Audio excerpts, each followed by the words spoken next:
তার প্রতি শত কোটি দরুদ বর্ষিত হোক, বলুন আমিন সুম্মা আমিন। সবাই একবার দরুদে ইব্রাহিম পাঠ করি। আল্লাহুম্মা সাল্লি আলা মুহাম্মাদিন ওয়া আলা আলি মুহাম্মাদ কামা সাল্লাইতা আলা ইব্রাহিম ওয়া আলা আলি ইব্রাহিম ইন্নাকা হামিদুম মাজিদ। আল্লাহুম্মা বারিক আলা মুহাম্মাদিন ওয়া আলা আলি মুহাম্মাদ কামা বারাকতা আলা ইব্রাহিম ওয়া আলা আলি ইব্রাহিম ইন্নাকা হামিদুম মাজিদ। গুড়ি কয়েক কথা আলোচনা করব, আমরা সকলে আমল করব, বলুন ইনশাআল্লাহ। আমি কালকে দক্ষিণ 24 পরগনা ক্যানিং এর কাছে ছিলাম, তো আমি কয়েকটা জলসায় পরীক্ষা করছি। পরীক্ষাটা কি, যে এই মেদিনীপুর, হাওড়া, হুগলি, 24 পরগনার মানুষ খালি জলসার একটা দরুদ মুখস্থ রেখেছে। হুজুররা জলসায় পড়বে আল্লাহুম্মা এ সল্লি আলা করে চালিয়ে দিলে। এইটা খালি জলসার জন্যে, জলসা শোনার শ্রোতারা মুখস্থ রেখেছে। এখানে আমি বুঝতে পারলাম যে বেনামাজি মাল কত কটা আছে, তাদের তো এই দরুদটা জানা নাই। কথা বুঝতে পারেননি? রাগ করেন না, আমাকে জেনে বুঝি দাওয়াত দিয়েছে। এখন কিন্তু আমি গাল খাওয়া বক্তা পশ্চিমবাংলার, কি বুঝলেন? বহুজন গাল দিচ্ছে ফোনেতে। আমি কিন্তু এমন একটা বক্তা, আমি কিন্তু ফোন রিসিভ করি, যে গাল দেয় তারও, যে আমাকে দোয়া দেয় তারও। আমি রিসিভ করবো না তা নয়। কেউ, আমি যদি ঘুমিয়ে উঠে দেখি যে অনেকগুলো কল ঢুকে আছে, আমি ঘুরিয়ে আবার ফোন করি। এটা আমার আখলাক। তাতে আমাকে গাল দে আর দোয়া দে। বাস্তব চিত্র বলছি, আমাদের সমাজে এমন একটা ফ্যাশন হয়েছে, বছরে একবার জলসা কর। আমাদের তৈবুর রহমান ভাই, ও আমার বড় ভাই, উনি খুব সম্মান করি। উনি আমার মার সাথে জলসায়ও গিয়েছেন। তো উনি বলেই দিলেন, আমার আব্বাজিকে আব্বা বলেন, আর আমাকে ছোট ভাইয়ের মতো সম্মানও করেন, আর আমি সম্মান করি।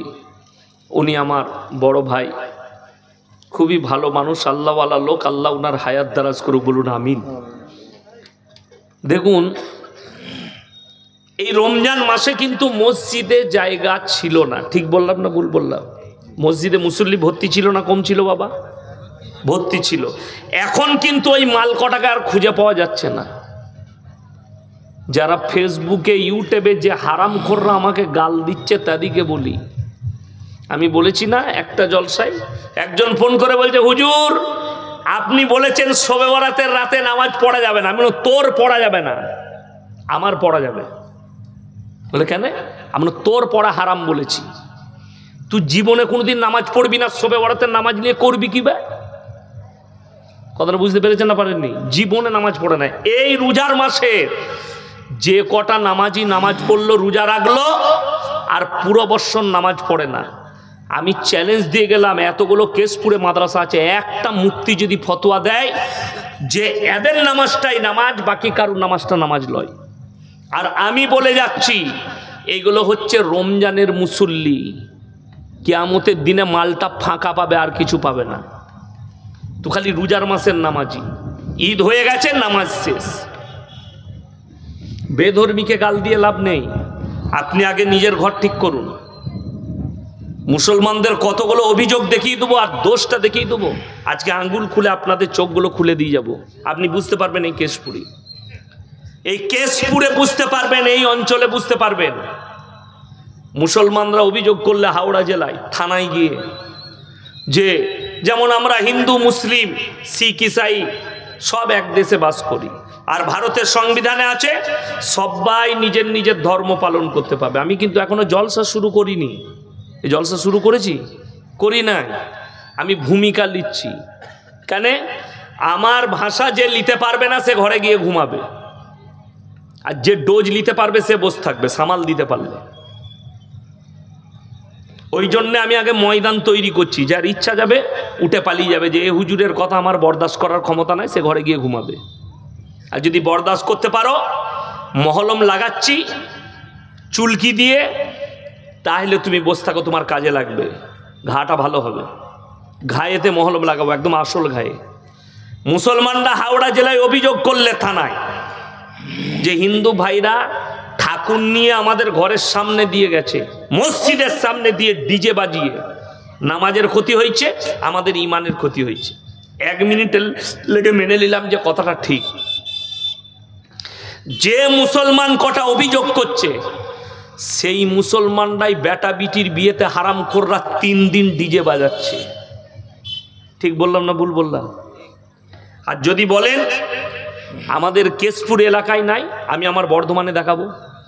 মুসলিমদের ঘরের মেয়ে, মুসলিমদের ঘরের লোক বেটার বিয়ে দিচ্ছে, হিজড়ে নিয়ে এসে নাচাচ্ছে আর নিজেরাও নাচছে ডিজে বাজিয়ে। তুমি কাকে গাল দিচ্ছ? মুসলমান, তোমার ইমানের ক্ষতি হচ্ছে, নামাজের ক্ষতি হচ্ছে। একজন অমুসলিম ভাই তার ধর্ম পালন করছে তাতে। অথচ ঈদের দিনে চাঁদ উঠা থেকে, ঈদের আগের রাতে যখন চাঁদ উঠেছে, ঈদের চাঁদ, তখন থেকে মুসলিম কিছু হারামখোর যুবক পাড়ায় পাড়ায় ডিজে এনে সারা রাত আর ঈদের দিনে সারা দিন ডিজে বাজাচ্ছে। ঠিক বললাম না ভুল বললাম? কেশপুর এলাকায় খুঁজলেন, ঈদ উপলক্ষে বুগি বুগি ড্যান্স, ঈদ উপলক্ষে ড্যান্স হাঙ্গামা কারা করছে? মুসলমানরা। বললেই আমাকে গালি দাও। আমি সেদিনে মুর্শিদাবাদ যাচ্ছি, গাড়ি আটকালো রাস্তায়, কারা? মুসলিম যুবকরা। ড্রাইভারের দিকে গিয়ে ঠুকছে কাজটা, আমার দিকে পাঠাও, এদিকে আয়। কাজটা করলাম, কি ব্যাপার? হুজুর অমুক বাবার ওরস করব, চাঁদা চাই। আমি দেবো, আমি বললাম দেবো, অসুবিধা নাই, তোমাদেরকে জান ভরে টাকা দেবো আমি, কিন্তু আমাকে উত্তর দিতে হবে কয়েকটা। একজন এগিয়ে এলো, আমি বলবো হুজুর বলুন কি বলছেন। আমি আমাকে চিনিস? বলে না চিনি না।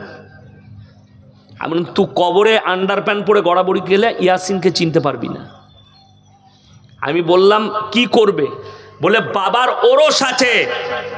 আমি বললাম এই ওরসে নিশ্চয় মাজারে অনেক লোক আসবে? বলে হ্যাঁ, পুরো জেলার লোক, এলাকার লোক আসে। আমি বলে এখানে কি পাওয়া যায়? বলে যা মন চায়, মনের বাসনা কামনা পূরণ হয়। আমি বললাম যদি মনের বাসনা কামনা পূরণ হয়, সব যদি পাওয়া যায়, তাহলে রাস্তায় গাড়ি দাঁড় করিয়ে চাঁদা তুলছিস কেন বে? কবরে গিয়ে বল না আমি আপনার নামে ওরস করব, টাকা দাও। কথাটা বুঝতে পারেননি? আপনাদের মসজিদ তৈরি করেছেন, রাস্তায় গাড়ি দাঁড় করিয়ে চাঁদা তুলে মসজিদ চলবে? আমি বলবো না, এই মৌলবি কটা বলবে, আলেম কটা। কথাটা বুঝতে পেরেছে না পারেননি? মসজিদ চলবে? তাহলে গাড়ি আটকিয়ে ধর্ম পালন কোথা থেকে পেলে? এই মুসলমান পেল কোথা থেকে যে সমস্ত জাতির পয়সা নিয়ে ওরস করতে হবে? আমি ওরস বন্ধ করতে আসিনি, আর ওরসের বিরুদ্ধে বলতে আসিনি। আমি খালি আপনাদের চোখগুলো খুলতে এসছি। চোখগুলো খুলেলেন। কালকে আমি 1.5 ঘন্টা বায়ান করেছি, আজকে আমি বলতে বাধ্য হচ্ছি। 2 ঘন্টা টাইম ছিল, 11:30 বাজতে 10 মিনিট বাকি আছে। ইমাম সাহেব কানে কানে এসে বললে হুজুর আপনি 11:30টায় ছেড়ে দিবেন। অসুবিধা নাই, আলহামদুলিল্লাহ, আমি তো চাই একটু কম বলবো, রোজই বকছি। ছেড়ে দিয়ে চলে এলাম, পয়সা মিটিয়ে দিলে আমি গাড়ি নিয়ে বেরিয়ে চলে এলাম। আমি আসার পরে ফুরফুরার যিনি হুজুর ছিলেন, আমি নাম লুব না, সে ভাইরাল হয়ে যাবে, তাকে লোকে চিনে না। এই নতুন একটা গ্যান্ডা বেরিয়েছে, স্টেজে প্রকাশ্যে আমার নাম নিয়ে গালিগালাজ করেছে। অথচ আমি 1.5 ঘন্টা খালি কোরআন হাদিসের কথা বলেছি, কারোর নাম উচ্চারণ করি নাই। প্রকাশ্যে গালি দিয়েছে। তারা সকালে ফোন করে বলছে হুজুর চলে যাওয়ার পরই ঝামেলা, স্টেজে চেপে কোনো নাই, শুধু আপনার বদনাম, নাম ধরে ধরে। আবার বলেছে ও যতক্ষণ স্টেজে থাকবে আমি ঢুকবো না, যদি আমি ঢুকে দেখি যে ইয়াসিন আছে আমি আর জলসা করব না। আপনারা বলুন আমি বেঈমান না মুসলমান? কথা বলে না? মুসলমান। আমার মাথায় টুপি আছে, দাড়ি আছে, আমি মসজিদে এসে নামাজ পড়লাম না? পড়লাম না। আমি কাফের হলে নামাজ পড়তাম না। বড় কষ্ট লাগে, দুঃখ লাগে, বেদনা লাগে। কি বুঝলেন? যারা মনে করছেন পীর বিরোধী, তারা আমাকে এখনো চিনতে পারেননি। এই মৌলবীরা জানে আমি নিজে পীরের বেটা। আমার আব্বার যিনি পীর, ইনি দেখে এসছেন আমার জলসায় গিয়ে। তেনার আখলাক, চরিত্র, ব্যবহার, আর যারা দেওবন্দে পড়াশোনা করেছে তারা সবাই চিনেন। হযরত মওলানা মুফতি ইউসুফ সাহেব তাওলিকে বড় শ্রদ্ধা করি। হযরত আমার বাড়িতে খাওয়া দাওয়া করলো, নাস্তা করলেন, দুপুরে দোয়া দিয়ে গেলেন। কষ্টের বিষয় একটাই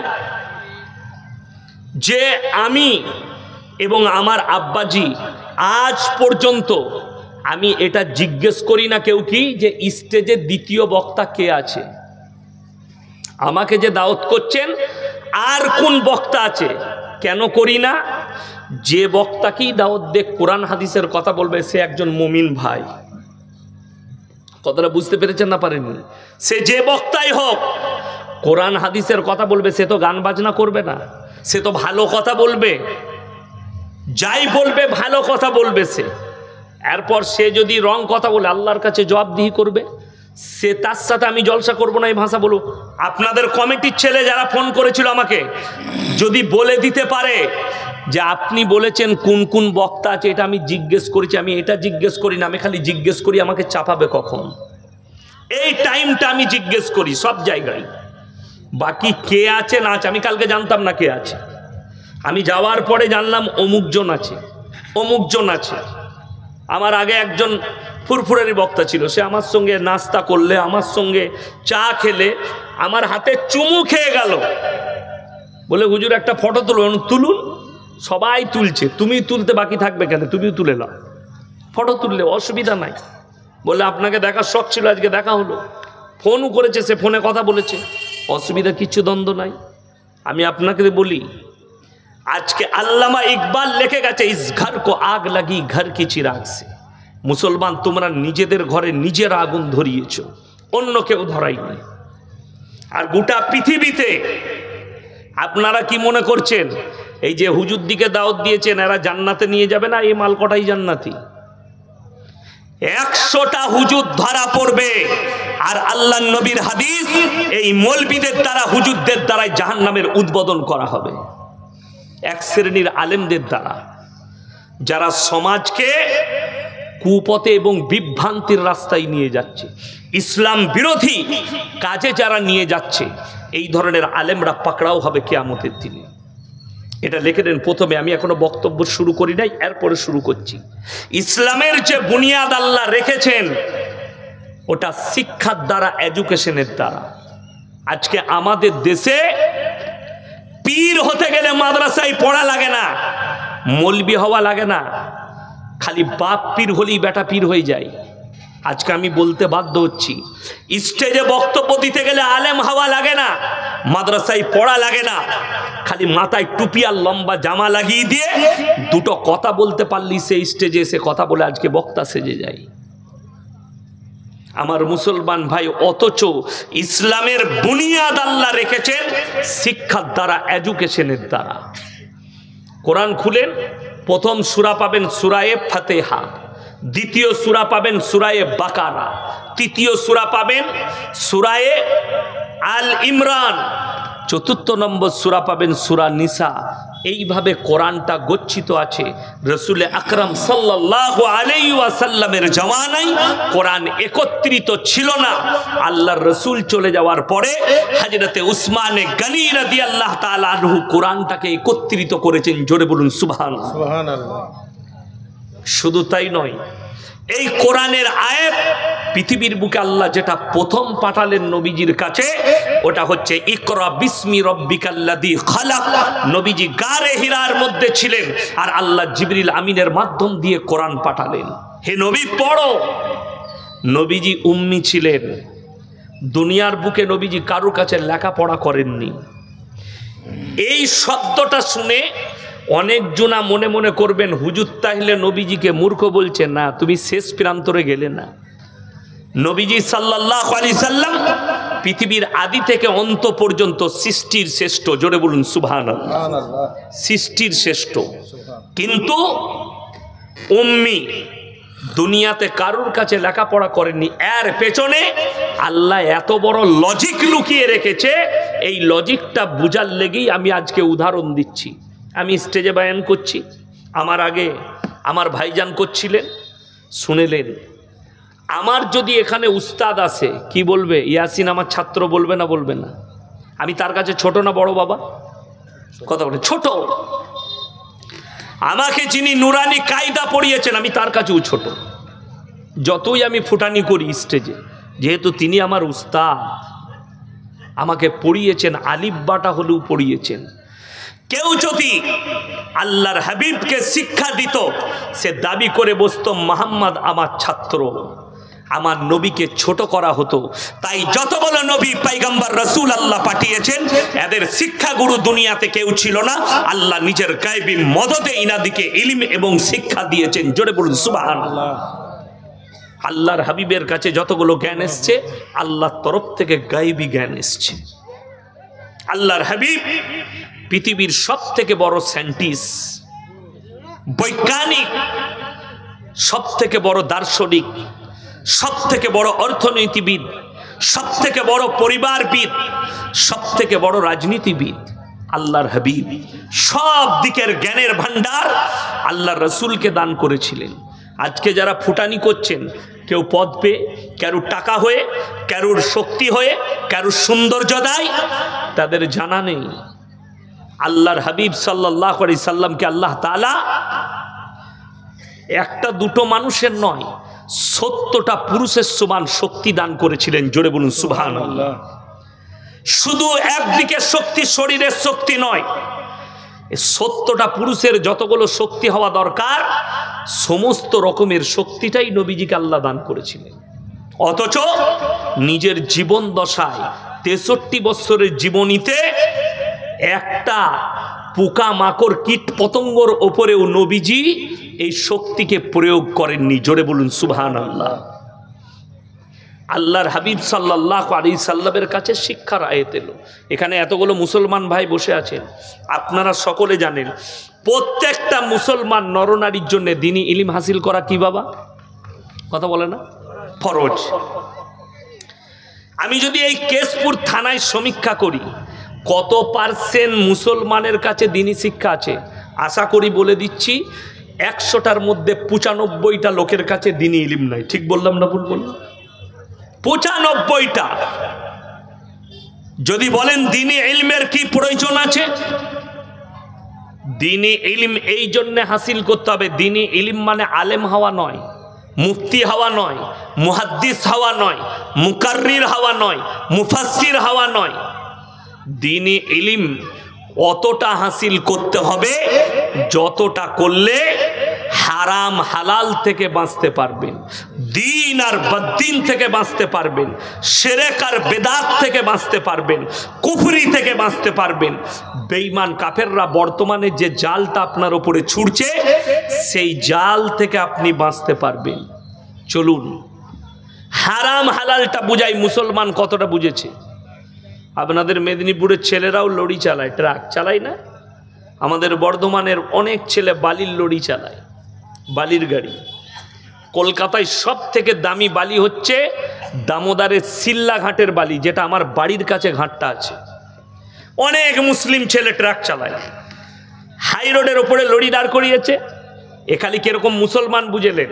মুসলমানদের যুবক লরি চালায়, হাই রোডে দাঁড় করিয়েছে। ঢুকি হোটেলে ঢুকি, বললে ভাই 1 বোতল মদ দে তো, মদ খেয়ে নিল। এরপর বলছে দাদা মুরগির মাংস আর রুটি নিয়ে এসো। সে বেচারা হোটেলের কর্মচারী মুরগির মাংস আর রুটি এনেছে।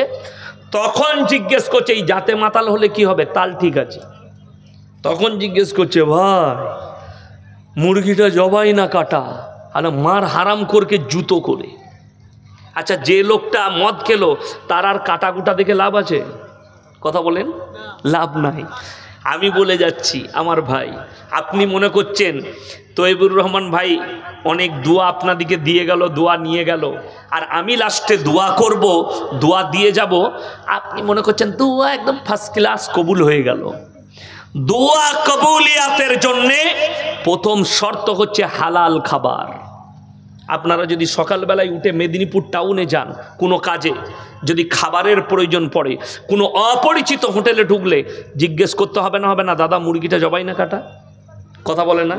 জিজ্ঞেস করতে হবে। কেন? আপনি মুসলমান, আপনার জন্য শর্ত হচ্ছে হালাল খাবার।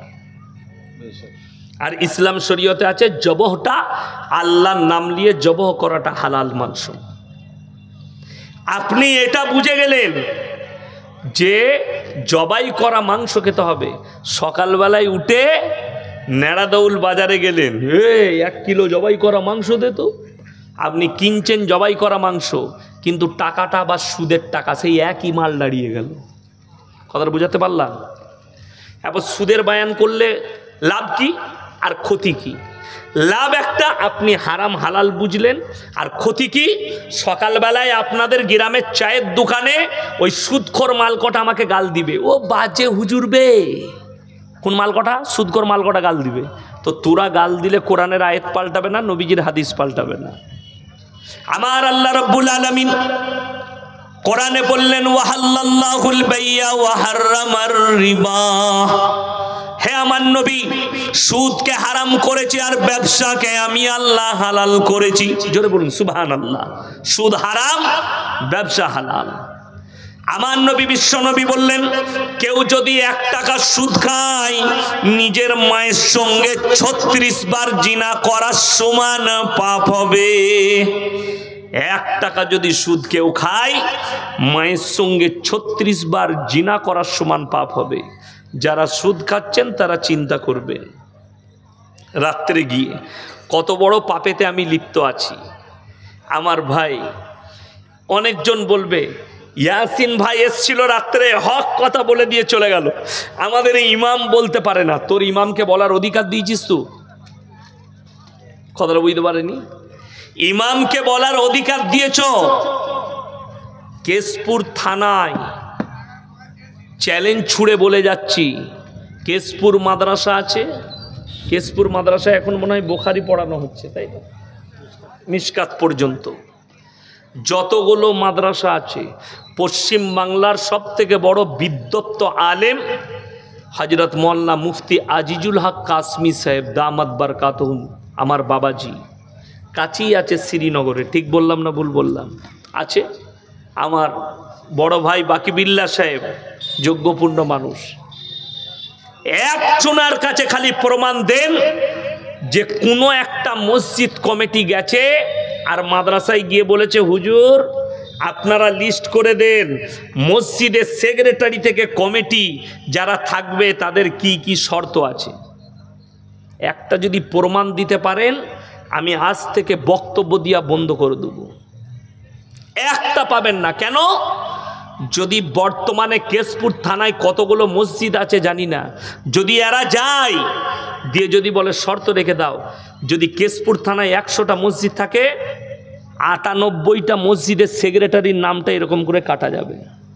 ঠিক বললাম না ভুল বললাম? এরকম করে ঢেড়া কাটা পড়ে যাবে, এই মালটা চলবে না। যখন এই শর্তগুলো বার করবেন, বড় কষ্টের বিষয়। ইমাম সাহেবকে হক কথা বলতে দিবে। আমার বর্ধমান জেলায় রমজান মাসে মাইয়াত হয়েছে, এলান হচ্ছে যে গ্রামের মোড়ল, প্রত্যেক গ্রামে একটা করে মোড়ল থাকে না? মোড়ল থাকে। আর দেখবেন অনেক গ্রামের মোড়লগুলো সব এঁচড়ে পাকা থাকে। এঁচড়ে পাকা জানেন? এই রোদে মাল পেকে যায়, সেটা খুব খারাপ লাগে খেতে। ওই রকম কিছু মাল মোড়ল আছে গ্রামে, তারা সব জায়গায় মোড়ল হতে যায়। মাইকটা ধরে বলছে, জানাজার নামাজ পড়ে মাটি দিয়ে বাইরের যারা মেহমান এসছেন, খানার ব্যবস্থা আছে, খানা খেয়ে যাবেন। ইমাম সাহেব মাইকটা কেড়ে নিয়ে বললে, রমজান মাসে খানার এলান করা হারাম। হয়ে গেল। সকালবেলায় ফজরের পরে মসজিদ কমিটি মসজিদের ইমামকে তাড়িয়ে দিল। এটা আমি বানানো গল্প বলিনি। কেউ যদি বাপের বেটা হন, আমার গাড়িতে চেপে চলুন, এসি মেহমানখানায় রাখবো, ঘরেতে 4 কেজি মাগুর মাছ কিনে রাখা আছে, খাওয়াবো, আর সেই ইমামের কাছে বস করিয়ে দেবো, তার জবান থেকে শুনবেন ঘটনাটা। তাড়িয়ে দিয়েছে। ঈদের পরে আমার জলসা ছিল বর্ধমান এক জায়গায়, আমি জলসা ইউটিউবে রেকর্ডিং হচ্ছে, আমি বলে দিলাম রমজান মাসে মাইয়াত বাড়িতে খানা রান্না করা হারাম। লোকরা বললে ইয়াসিন সাহেব হক কথা বলেছে। হ্যাঁ ভাই, আমি বললে হক আর তোর ইমাম বললে তাড়াবি কেন? ইয়াসিন সাহেব হক বলছে, আমার কিন্তু চাকরি যাবার ভয় নাই। আজকে আমি এখানে এসেছি, আমার চাকরি যাবার ভয় আছে? আমাকে যদি বলেন হুজুর এত কড়া বায়ান করবেন না, গাড়িটা ডাকবো, চেপে পালিয়ে যাবো, তুই বুঝে লিগা, আমি আবার অন্য গ্রামে এই কথাই বলবো। সহ্য হয়তো শুনবে না, শুনবে না, আমাকে দাওয়াত দিও না। যদি কেন মনে হয় তোকে কেউ দাওয়াত দিবে না, তাইলে আমার ডায়েরিটা যাও গিয়ে বলো 25 সালের একটা ডেট লুবো, তুমি পাবেই না। আজকের এই জলসার ডেটটা এটা তকদির, এই গ্রামের ভাইদের তকদির। জলসা আমার ছিল অনুপনগর মাদ্রাসায়, শ্রীনগরে, ভাই জানে। কিন্তু তারা বললে কোনো কারণবশত জলসা হবে না। আমি ভেবেছিলাম বাড়িতে আজকে আরাম করব। কিন্তু ভাইরা ফোন করলে আমি দেখলাম এটা কেশপুর এলাকা, নেড়াদৌল, তো যাব, অসুবিধা নয়, ভালো জায়গা। তো আমি দাওয়াতটা কবুল করলাম। আবার 11 তারিখে আমি মুম্বাই চলে যাব, 3 দিন থাকবো। ওই জন্য আমার চাকরি যাবার ভয় নেই। তুমি তোমার ইমাম হক কথা বললে তাড়িয়ে দাও। হাইরে মুসলমান, তুমি হারাম হালালের বিচার করতে জানো না? যারা বিচার করে শুনেলেন, এই সমাজ থেকে গন্দেগি জলসা করে পেরুবে না, জলসা করে বার হবে না। সমাজ থেকে গন্দগিটা, বুরাইটা, পাপটা যদি ধুলাই হয়, যদি ধুতে চান, তাইলে ইমামকে হক কথা বলার অধিকার দেন। দেখুন গ্রাম থেকে পাপের কাজ মুছবে। ইমাম হক কথা বলতে পাই না, বলতে দেয় না, যার কারণে মানুষ পাপে লিপ্ত হচ্ছে। লটারির বায়ান করলে ইমামের গলায় ছুরি লাগাবে হারামখোররা, সুদের বায়ান করলে ইমামকে মারার হুমকি দিবে। আর আপনার সমাজ থেকে গন্দগি দূর হবে? আরে আমার বর্ধমান জেলায়, নাম করব না, ইউটিউবে রেকর্ডিং হচ্ছে, একটা মসজিদের পাশে একটা পুকুর আছে। পুকুরের চারিদিকে 30 থেকে 40টা তাল গাছ। কি গাছ বললাম? তাল গাছ।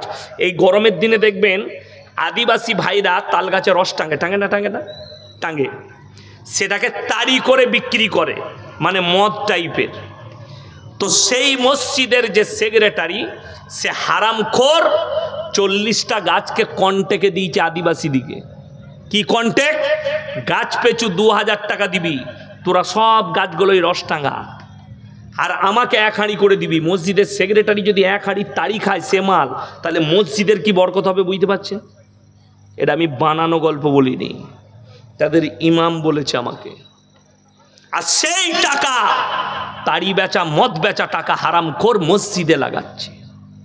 হারাম হালালই জানে না, জীবনে 1 ওয়াক্তের নামাজ পড়ে না। পশ্চিমবাংলায় যদি 10,000 মসজিদ বেরোয়, 9,000 মসজিদের সেক্রেটারি নামাজই পড়ে না হারামখোররা, 5 ওয়াক্তের।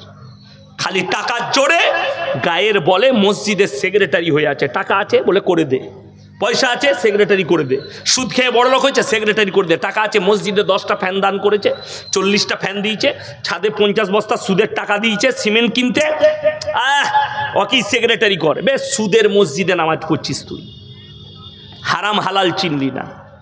ভালো করে ভেবে দেখুন, খুব গায়ে লাগবে কথাটা। রাতের বেলায় শুয়ে ডিপলি ভাববেন, যারা মনে করছেন যে আমরা জীবনে যত পারবো পাপ করব, এই মৌলবীরাই জলসা করবে দোয়া করে পেরিয়ে যাব, তো আল্লাহর কসম করে বলে যাচ্ছি, তোর মৌলবীও মার খাবে আর তুইও মার খাবি। এটা লিখে নিয়ে যাও, তুমিও মার খাবে, তোমার হুজুরও মার খাবে। যদি হুজুরের দোয়াতে পেরুতে চাও যে নামাজ পড়বো না, রোজা রাখবো না, দিনদার হব না, জীবনে যা ইচ্ছা তাই করব, জলসা তো হুজুর দিকে নিয়ে এসে বছরে একটা করে দিচ্ছি। আপনাকে বাস্তব কথা বলে দিচ্ছি, আমরা ছেড়ে দেন, পৃথিবীর যিনি শ্রেষ্ঠ মানব তিনি হচ্ছেন হযরত মুহাম্মদ মুস্তাফা। সকলে একবার জোরে বলুন সাল্লাল্লাহু আলাইহি ওয়াসাল্লাম। তিনার থেকে দামি মানুষ পৃথিবীতে আসেনি, আর কিয়ামত পর্যন্ত আসবে না। জোরে বলুন সুবহানাল্লাহ। এরকম ব্যক্তির ঘটনা শুনেলেন, কোরআনে আছে নবীরা যেটা বলেছেন আল্লাহ লাকির টেনে দিয়েছে। নবীদের দোয়া কবুল হয় না? হয় না বাবা? কবুল হয়। কিন্তু এমন পরিস্থিতি গেছে, নবীর দোয়াকে আল্লাহ রিজেক্ট করেছেন। ভাবতে আপনাকে আশ্চর্য লাগবে, কোরআনের দলিল দেবো। 2 জন নবীর দোয়াকে রিজেক্ট করেছেন আল্লাহ, সঙ্গে সঙ্গে রিজেক্ট, ফিরিয়ে নাও, দোয়া করতে পাবে না, নিষেধ করেছেন। 1 নম্বর হযরত মুহাম্মদ মুস্তাফা, সকলে বলুন সাল্লাল্লাহু আলাইহি সাল্লাম। ভেবে দেখুন, আমরা তো সাহাবীদের কি, আমাদের বুজুর্গানে দিনদের পায়ের জুতোর ধুলোর সমতুল্য হতে পারবো না। তিনি হচ্ছেন শ্রেষ্ঠ পয়গম্বর, ইমামুল আম্বিয়া। সেরকম ব্যক্তি বুখারী শরীফের রওয়ায়েতে আছে, খবর এলো ইয়া রাসূলুল্লাহ আপনার চাচা ইন্তেকাল করবে, অবস্থা খারাপ, মৃত্যুশয্যায় আছেন। নবীজি ছুটে গেলেন, চাচার হাতটা ধরে বললেন, চাচা গো একবার খালি কলমাটা পড়ে লাও, আমি আল্লাহর কাছে কেঁদে কেঁদে তোমার জন্য ক্ষমা চাইব।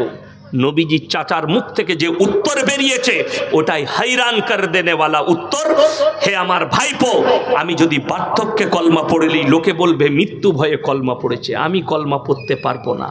আল্লাহ আয়াত পাঠিয়ে দিলেন নবীজির কাছে, ইন্নাকা লা তাহদি মান আহবাবতা ওয়ালাকিন্নাল্লাহা ইয়াহদি মান ইয়াশা। হে আমার বিশ্ব নবী, সকলে বলুন হিদায়াতের মালিক কে? আরো জোরে বলুন কে?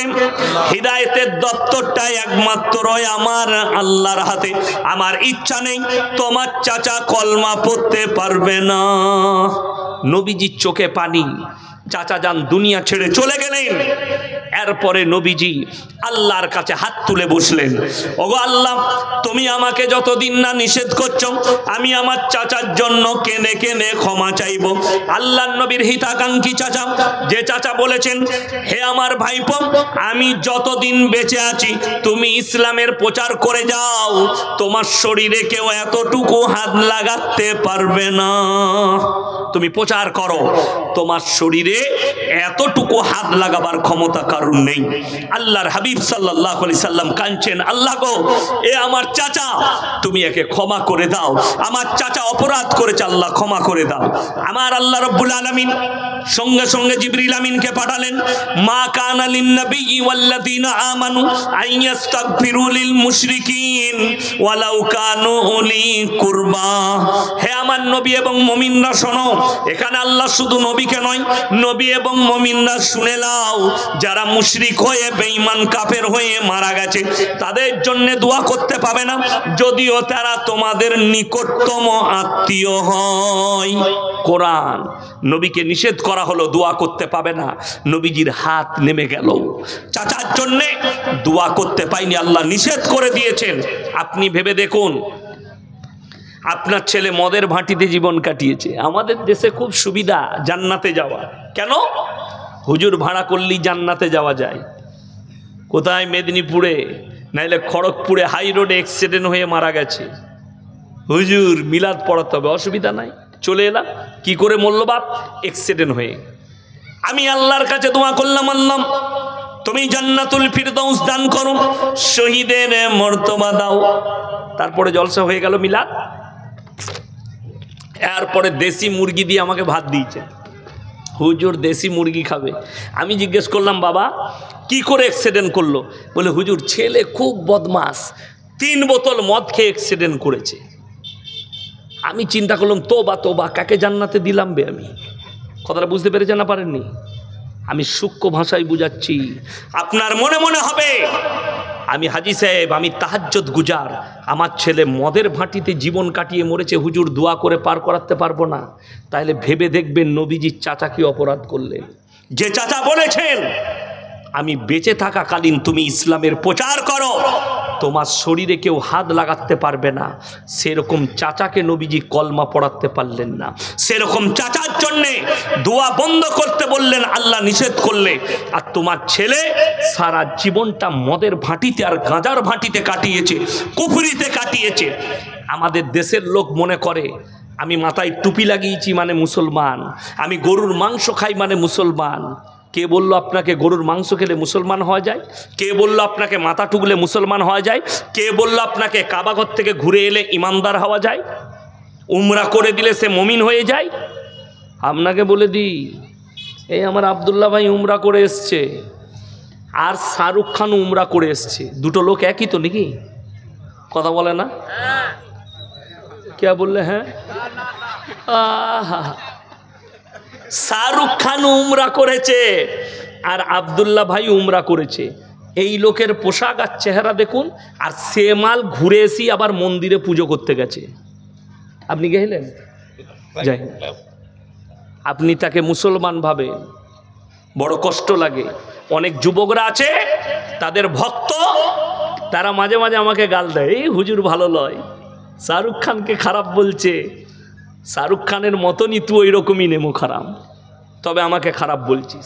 এই দেখিয়ে দেবো, যেখানে জলসায় যাচ্ছি নামার পরই কিংবা স্টেজে উঠার আগেই পেয়ে গেলে হুজুর একটা সেলফি তুলব, ফটো তুলছে আমার, আর হারাম কর চুল কেটেছে শুয়োরের মাথার মতো। হ্যাঁ দেখিয়ে দেবো কতজন ফটো তুলছেন, তোল, কবরে গিয়ে জবাব দিবি আল্লাহর কাছে কিয়ামতের দিনে। কার অনুসারী তোমরা? সালমান খানকে বলছেন মুসলমান, তার বাড়িতে গণেশের পুজো হয়। মুশরিক, আল্লাহর কসম করে বলছি মুশরিক। কোনো মৌলবি যদি বলে দেয় তারা মুসলমান, সেই মৌলবির মধ্যে ইলমিয়াত নাই, জেনে রেখে দিবেন। তাকে মৌলবি পড়া দরকার আছে, আবার কোরআন হাদিসের জ্ঞানের অভাব আছে।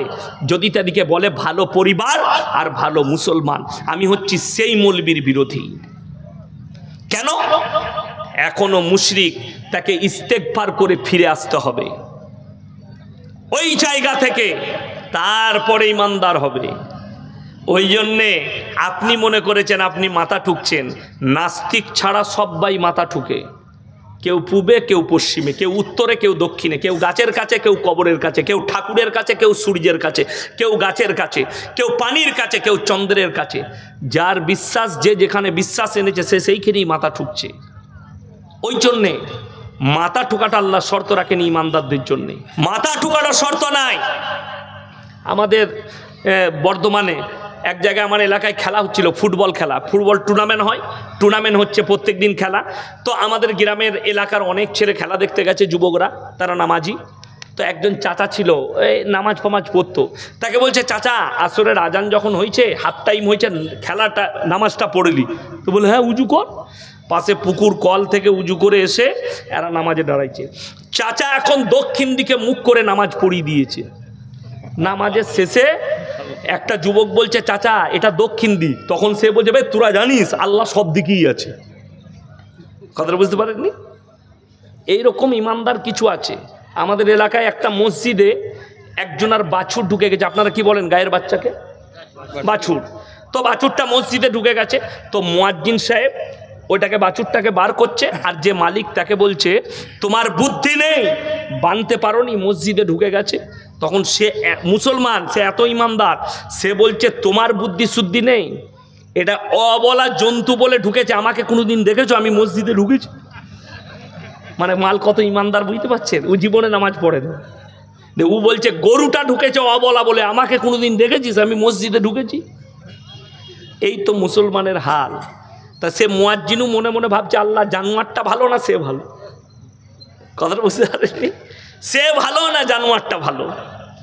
আমার কষ্টের বিষয় মুসলমান ভাই না, কোরআনে সূরা বাকারায় আছে লাইসাল বিররা আন তুওয়াল্লু ফুজুহাকুম কিবালাল মাশরিকি ওয়াল মাগরিব ওয়ালাকিন্নাল বিররা মান আমানা বিল্লাহ। হে আমার নবী, পূব কিংবা পশ্চিম দিকে মাথা ঠুকার নাম ঈমান নয়। এক নম্বর ঈমান হচ্ছে মান আমানা বিল্লাহ, আল্লাহর উপরে বিশ্বাস। জোরে বলুন সুবহানাল্লাহ। সবাই আনবেন তো? জোরে বলুন ইনশাআল্লাহ। কার উপরে? আল্লাহর উপরে। ওয়াল ইয়াউমিল আখির, আর আমার পরকালের প্রতি। ওয়াল মালাইকাতি, আমার ফেরেশতাদের প্রতি। ওয়াল কিতাবি, আমার আসমানি কিতাবের প্রতি। ওয়ান নবিয়্যিন, আর যতগুলো নবী পয়গম্বর পাঠিয়েছি তাদের উপরে বিশ্বাস আনার নাম হচ্ছে ঈমান। আমরা বলি না পশ্চিম দিকে মুখ করে নামাজ পড়তে হয়, কথাটা ভুল। জায়গাটা দিকটা ঠিক আছে, কথাটা ভুল আছে। কাবার দিকে কিবলামুখী হয়ে নামাজ হবে, পশ্চিম দিকে বলবেন না, বলবেন কিবলামুখী হয়ে নামাজ। এরপর কিবলাটা আমাদের পশ্চিমে আছে। কেন? যারা কাবার পশ্চিমে আছে তারা পূব দিকে মুখ করে নামাজ পড়ে, যারা কাবার দক্ষিণে আছে তারা উত্তর দিকে, যারা উত্তরে আছে তারা দক্ষিণ দিকে মুখ করে নামাজ পড়ে। আল্লাহ শর্ত রেখেছেন কিবলামুখী। তুমি যেখানেই থাকো মুখটা কিবলার দিকে হবে, ঠিক কি না? কথা বলে। ওই জন্য আমরা অপরিচিত জায়গায় গিয়ে কিবলা জিজ্ঞেস করি না যে দাদা কিবলাটা কোন দিকে, আমরা জিজ্ঞেস করি কিবলাটা কোন দিকে। এখন মোবাইলে দিয়ে দিয়েছে, আপনি রেখে দিলে চালু করলে, ক্যাম্পাস চালু করলেই বলে দিবে কিবলা কোন দিকে। আমি ট্রেনে ফ্রেনে সফর করলে ওখানে বুঝে নিই যে কোন দিকে আছে, দিয়ে নামাজ পড়ি। শুনেলেন আমার মুসলমান ভাই, আপনাদিকে অনুরোধ করে বলে যাচ্ছি, আপনি এটা ভাববেন না আমি গরুর মাংস খাই আর আমার কোনো প্রয়োজন নাই, আমি মুসলিম। শুনেলেন যারা বেনামাজি আছেন, নবীজি সাল্লাল্লাহু আলাইহি সাল্লামের হাদিস, যার নামাজ নাই তার মধ্যে ইসলাম নেই। এটা লিখে নিয়ে যান, কাগজ থাকে তা। কাল থেকে নামাজ কিন্তু কেউ ছাড়বেন না, জোরে বলুন ইনশাআল্লাহ। যদি বলেন নামাজে কি ফায়দা আছে, বেনামাজিরা শুনে যান, যারা নামাজ পড়েন না আমার অন্তরের ভাইয়েরা, কালকে আপনাকে মারা যেতে হবে, পরশু মরতে হবে, আল্লাহ যেদিনে সময় দিবে। কোরআন বলছে ইন্নাস সালাতা তানহা আনিল ফাহশাই ওয়াল মুনকার, নিশ্চয় নামাজ এমন একটা ইবাদত, মানুষ যখন নামাজ পড়তে শুরু করে তাকে অশ্লীল কাজ থেকে সরিয়ে ভালো কাজের দিকে নিয়ে যায়, জোরে বলুন সুবহানাল্লাহ। আর রাসূল আকরাম সাল্লাল্লাহু আলাইহি সাল্লাম হাদিস বর্ণনা করলেন, হে আমার সাহাবীরা শোনো, যারা 5 ওয়াক্তের নামাজি পড়বে মৃত্যুকাল পর্যন্ত তাদের কোনোদিন রুজিতে কমি পড়বে না, জোরে বলুন সুবহানাল্লাহ।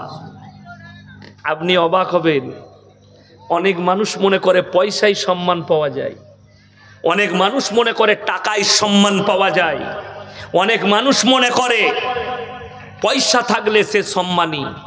এটা রং কথা। এই কেশপুর থানার যদি কোটিপতির মা মরে যায়, জানাজার নামাজ কে পড়াবে? যে এমপি হবে সে তো নাকি? 5000-এর মৌলবি পড়াবে, জোরে বলুন সুবহানাল্লাহ। 5000-এর মৌলবি পড়াবে। আজকে মুসলমান কি চিন্তাধারা নিয়েছে জানেন? দুনিয়ার পেছনে ছুটতে শুরু করেছে না করেনি? সব লোক দুনিয়া দুনিয়া দুনিয়া, আমার টাকা টাকা টাকা, সম্পদ সম্পদ সম্পদ, দুনিয়ার পেছনে ছুটছেন। জানেন, ভারতের একজন বলিউডের আর্টিস্ট মুসলিমদের একটা প্রেস কনফারেন্সে গেছে, তাকে জিজ্ঞেস করছে একজন মুসলিম যুবক, आज तो दुनिया के लोग दुनिया के पीछे भाग रही है, आपका क्या ख्याल है, आप क्या नसीहत करेंगे, आप कुछ बता दीजिए। তিনি কি উত্তর দিলে জানেন? মুসলমানদিকে মেসেজ দিলে, সে একজন আর্টিস্ট, তারপরও তার নাম জাভেদ জাফরি, ভালো আর্টিস্ট, ফিল্মের আর্টিস্ট বলিউডের। সে বলছে মুসলমান, तू दुनिया के पीछे मत भाग, तू 1400 साल पीछे चला जा, दुनिया तेरे पीछे भागने लगेगी, जोरे बोल सुभान अल्लाह। मुसलमान, তুমি দুনিয়ার পেছনে ছুটো না, তুমি 1400 বছর পেছনে চলে যাও, দুনিয়া তোমার পেছনে ছুটতে শুরু করবে, জোরে বলুন সুবহানাল্লাহ।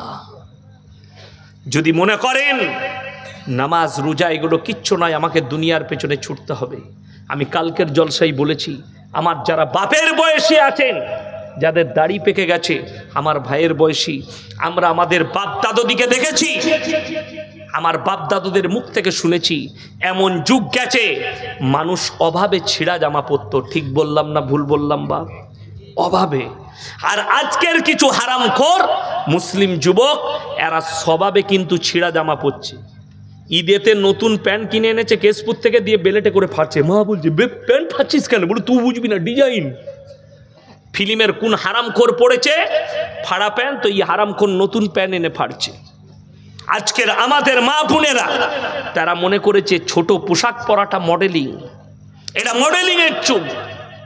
যারা মনে মনে ভাবছেন না যে ছোট পোশাক পরাটা মডেলিং, সেই যুবক দিকে, সেই যুবতী দিকে বলে যায়, আমি নসিহত করে যাচ্ছি, শোনো, যদি ছোট পোশাক পরাটা যদি মডেলিং হয়, তোমার এই নেড়াদৌল এলাকার সব থেকে বড় মডেলিং হচ্ছে নেড়াদৌলের কুত্তাগুলো, যারা পোশাকই পরে না। কথাটা বুঝতে পারেননি? যারা পোশাকই পরে না, ওই কুকুরের মধ্যে আর তোমার মধ্যে কোনো পার্থক্য নেই। আজকে বেঈমান কাফেররা তোমার কাছে দ্বীনি ইলম না থাকার কারণে, আলেমদের পাশে না উঠা বসা করার কারণে, দ্বীনি শিক্ষায় না জুড়ার কারণে সমস্ত রকম পাপগুলো আমাদের বাড়ির মধ্যে প্রবেশ করে গেছে। আল্লাহ নবীর হাদিস, এমন একটা যুগ আসবে সমাজে হারাম আওলাদে ভরে যাবে। আপনারা কি মনে করছেন নামাজি কমে যাচ্ছে? না, কিয়ামতের পূর্বে নামাজি বাড়া শুধু নয়, মসজিদগুলো নামাজিতে ভরে যাবে। মুসান্নাব ইবনে আবু শাইবার হাদিস, নবীজি বর্ণনা করলেন, হে আমার সাহাবীরা, মসজিদগুলো মুসল্লিতে ভরে যাবে। সাহাবীরা বললেন, ইয়া রাসূলুল্লাহ, সেই মুসল্লিটা কেমন মুসল্লি হবে? রাসূল আকরাম সাল্লাল্লাহু আলাইহি সাল্লাম চোখের পানি ফেলিয়ে বললেন, হে আমার সাহাবীরা শোনো, সেই মুসল্লিরা হবে সুদখোর মুসল্লি। তারা সুদ খাবে, বড় বড় অট্টালিকা বাড়ি বানাবে, বড় বড় শপিং মল বানাবে, কিন্তু ইমানদার কেউ থাকবে না। আল্লাহ আমাদেরকে হেফাজত করুক, জোরে বলুন আল্লাহুম্মা আমিন। সময় আছে, পরিবর্তন হন, নামাজ পড়ুন, আল্লাহর ওপরে বিশ্বাস রাখুন। দেখুন, ইমামদের আমাদের বেতন খুব কম, কিন্তু আল্লাহ সম্মান অনেক বেশি দিয়েছে। যদি বলেন কেন, তার অনেকগুলো প্রুফ আছে। আল্লাহ কত সম্মান দিয়েছে এটা তাকিয়ে দেখুন, বুঝতে পারবেন। আমরা মৌলবীরা দুনিয়ার পেছনে ছুটিনি, দুনিয়া আমাদের পেছনে ছুটছে। আমি 11ই মে মুম্বাই যাব, আমার ফ্লাইট আছে দুর্গাপুর থেকে, সকাল 10টা 15 ফ্লাইটে চাপবো, 12টা 45-এ মুম্বাইয়ে নামবো। আমি এখনো পৌঁছাইনি, পৌঁছাবো কিনা জানি না, আমি মারাও যেতে পারি। ফোনেতে কয়েকজন দাওয়াত দিয়ে ফেলেছে যারা শুনেছে হুজুর আসছে, হুজুর আমার বাড়িতে এক টাইম খেতে হবে, হুজুর আমার বাড়িতে না খেলেও নাস্তাটা করতে হবে। আর একজন বলে হুজুর আমার বাড়িতে, আমি বলে অত সময়ই তো আমার হাতে নাই। বলে না, আমার বাড়িতে 1 কাপ চাও খেয়ে যেতে হবে। না আমাদের কাছে টাকা আছে, না সম্পদ আছে, আল্লাহর কসম আল্লাহর দেয়া ইজ্জত আছে, আল্লাহর দেয়া ইজ্জত। যারা মনে করছেন টাকায় ইজ্জত পাওয়া যায়, তারা সকালবেলায় কলকাতা প্রেসিডেন্টই জেলে যান, আর পার্থবাবুকে জিজ্ঞেস করে আসুন স্যার টাকায় কত সুখ, উনি বলে দিবেন, আমরা বলবো না, মৌলবীরা বলবো না। দেখে গিয়ে জিজ্ঞেস করে নাও। তিহার জেলে আমার ঘরের পাশে অনুব্রত মণ্ডল বাবু তিহার জেলে বসে আছেন, বড় কষ্ট লাগে। আমার সঙ্গে একবার শক্তিগড়ে দেখা হয়েছিল, ল্যাংচা কুঠিতে। আমি ঢুকেছি, চা খাচ্ছি, উনিও ঢুকেছেন। তো দেখুন, যে লোক আমি দেখেছিলাম 21টা বডিগার্ড, আজকে কেউ নাই পাশে, তিহার জেলে বসে আছে। না আমাদের বডিগার্ড আছে, না কিছু আছে। আল্লাহর কসম, আমাদের যদি কেউ গার্ড দিচ্ছেন তা আমাদের আল্লাহ রাব্বুল আলামিন। জোরে বলুন সুবহানাল্লাহ। মুসলমান ভাই বুঝেন না, আপনি রাত্রেতে ঘুমান, পৃথিবীর মানুষ নিদ্রায় যায়। আল্লাহ বললেন আমি গোটা বান্দাদের আমি গার্ড দিই, আমি আল্লাহ নিজে। না আমাকে নিদ্রায় স্পর্শ করে, না আমি নিদ্রায় যাই, আমি আল্লাহ গোটা পৃথিবীর বান্দাদের গাইড করি। জোরে বলুন সুবহানাল্লাহ। আপনি ঘুমিয়ে যান, আল্লাহর কসম, নিদ্রার মধ্যে মৃত্যু দিলে পৃথিবীর কোনো বাপের ক্ষমতা নাই ডাক্তারের আমাকে আপনাকে আবার নিদ্রা থেকে তুলে দিই। আল্লাহ যদি মৃত্যু দান করে দেয়, যে নিদ্রা দিচ্ছেন তিনি আল্লাহ রাব্বুল আলামিন, যিনি নিদ্রা থেকে তুলছেন ফজরের সময় তিনি আল্লাহ রাব্বুল আলামিন। আপনি ভাবতে পারবেন না, আপনি টাকার পেছনে ছুটছেন। আপনি মনে করছেন, যারা মনে করছেন আল্লাহ আমাকে কিছুই দেয়নি, আল্লাহর কসম সিজদায় পড়ে কাঁদবেন, তারা হচ্ছে মিথ্যাবাদী। যারা বলছেন আল্লাহ আমাকে সম্পদ দেয়নি, তাদের থেকে বড় নেমো খারাম পৃথিবীতে কেউ নেই। তুমি একবার ডাক্তারখানায় যাও, তুমি একবার ব্যাঙ্গালোরে যাও, তুমি একবার কলকাতা পিজিতে গিয়ে বলো যে কেউ আছো অন্ধ, তাকে আমার একটা চোখ দান করব, তোমাকে 1 কোটি থেকে 2 কোটি টাকা দিবে চোখের জন্যে। তুমি যদি বলো কিডনি একটা দেবো, তোমাকে 20 লাখ টাকা দিবে একটা কিডনির জন্যে। তুমি যদি বলো লিভারটা দিয়ে দেবো, তোমাকে 100 কোটি টাকা দিবে লিভারের জন্যে। এমনও লোক আছে, তুমি ভেবে দেখো আল্লাহ তোমার পার্সগুলো কত কোটি টাকার দিয়েছে, তারপরও তুমি শুকর আদায় করে বলতে পারছো না যে আল্লাহ তুমি আমাকে এত বড় সম্পদ দিয়েছো। অথচ তুমি টাকার পেছনে তুমি মনে করছো যারা ভালো মন্দ খায় তারা সুখী, যাদের টাকা আছে তারা সুখী। আমার বর্তমানে আসুন দেখিয়ে দেবো,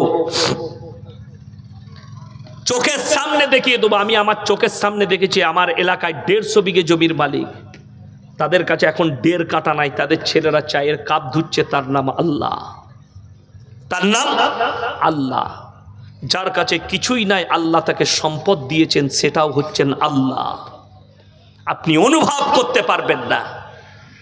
আপনি ভেবে দেখুন, একটা মুসলমান মাসে 20,000 30,000 রোজগার করছে, তারপরও আপনাকে নেরাদৌল বাজারে দেখিয়ে দেবো হারামখোর লটারির টিকিট কাটছে, বলছে বরকতের জন্যে। ঠিক বললাম না ভুল বললাম? যদি তোমাকে 30,000 টাকায় লটারি কাটতে হয়, তোমার ইমামের বেতন 5,000 7,000, তাকে কটা লটারি কাটতে হয় তুমি হিসেব করে বলে দাও। লটারিতে বরকত হলে আমরা মৌলবীরা ছেড়ে দিতাম?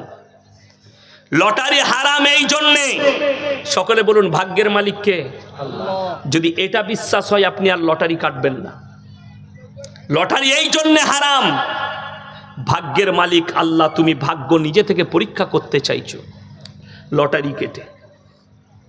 এবং এর অনেকগুলো তথ্য আছে, সকালবেলায় চলে যাবেন মুফতি সাহেবের কাছে, ফতোয়া দিয়ে দিবে আপনাকে।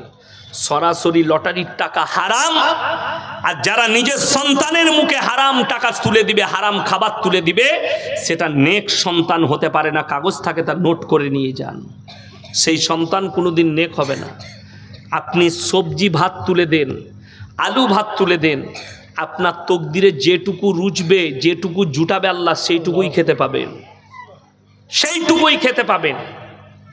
সেদিন আমি বাঁকুড়ায় গেছি, বলে হুজুর কি খাবেন, এত গরম, 4-5 দিন আগে এত গরম। আমি বললাম ভাই ছাতু নিয়ে এসো, পেঁয়াজ কেটে ছাতু সারলাম কাঁচা লঙ্কা দিয়ে, ভাতটাকে ফ্রিজের পানি দিয়ে ধুয়ে দুটি খেলাম। তারা দেশি মুরগি করেছে, মাছ করেছে, আরও তরকারি করেছে, কিন্তু আল্লাহ আমার তকদিরে মাপেনি সেগুলো। আমার তকদিরে মেপেছে ছাতু সানা আর ভাত। আল্লাহ আমার হৃদয়কে, ব্রেনকে বললে এটাই তোর জন্য শ্যুট করবে, আমি তো এটাই মেপেছি তোর জন্য। তোর লেগে দেশি মুরগি করলে হবে কি, তোর জন্য এটাই মেপেছি। আজকে মুসলমান এটাই বুঝেন। আপনি মনে করেছেন আমাদেরকে আল্লাহ আকৃতি দিয়েছে, চেহারা দিয়েছে, মানুষের মতো চেহারা, মানে মানুষ। আপনার জানা আছে মানুষ আর জানোয়ারের মধ্যে পার্থক্য আকৃতির নয়, খাওয়া দাওয়ার নয়। জানোয়াররা মনে করছেন আরে যে জানোয়ারটা তোমার বাড়িতে আছে সে অভাবে ওই খাবারটা খাচ্ছে, তাকে যদি ভালো খাবার দাও সে মাল ভালো খাবারও খাবে, খাবে না? খাবে না। যদি বলেন প্রমাণ দেন, এই দেখবেন বিনপুরে, মেদিনীপুরে, লালগড়ে জঙ্গল আছে না নাই? হাতি আছে না নাই? হাতি আছে। বাঁকুড়ায় জঙ্গল, বিষ্ণুপুর জঙ্গল, গড়বেতা জঙ্গল, এগুলোই হাতি আছে, বোর্ড লাগানো আছে। এই হাতিরা কি খায়? গাছপালা। সুযোগ পেলে মানুষের ধান খেয়ে নিচ্ছে, কারো বাড়িতে গিয়ে খাবার খাচ্ছে। মুকেশ আম্বানির ছেলের বিয়ে হলো কিছুদিন আগে, তারা একটা ফরেস্ট তৈরি করেছে কয়েক হাজার কোটি টাকা দিয়ে, ভাওনগরে জঙ্গল তৈরি করেছে, টাকা দিয়ে জঙ্গল তৈরি করেছে। সেই জঙ্গলের ভেতরে সমস্ত রকমের প্রাণীগুলো ছেড়ে রেখেছে, ফরেস্ট তৈরি করে জঙ্গলে পশু রেখেছে, পেলেছে, পালন করেছে তার ছেলে। তাকে জিজ্ঞেস করছে मीडियावालारा, आप हाथी को क्या खिलाते हैं? बोले एक खिचड़ी बनता है, खिचड़ी उसको खिलाते हैं।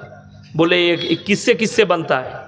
बोले अगर ये मार्केट में जाएगी, এটা যদি মার্কেটে বিক্রি করা হয়, এক প্লেট খিচুড়ির দাম হবে 700 থেকে 800 টাকা।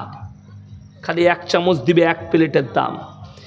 এত দামি দামি ডাল, গাওয়া ঘি, তাতে দামি দামি মেটেরিয়াল, কাজু, পেস্তা, এত দামি দিয়ে আছে। সেই খাবারটা মানুষের খাবার, কিন্তু জানোয়ারকে আল্লাহ খাওয়াচ্ছে, আল্লাহ তাদের রুজি মেপেছে। জোরে বলুন সুবহানাল্লাহ। ফারাকটা তাইলে ওইখানে নেই।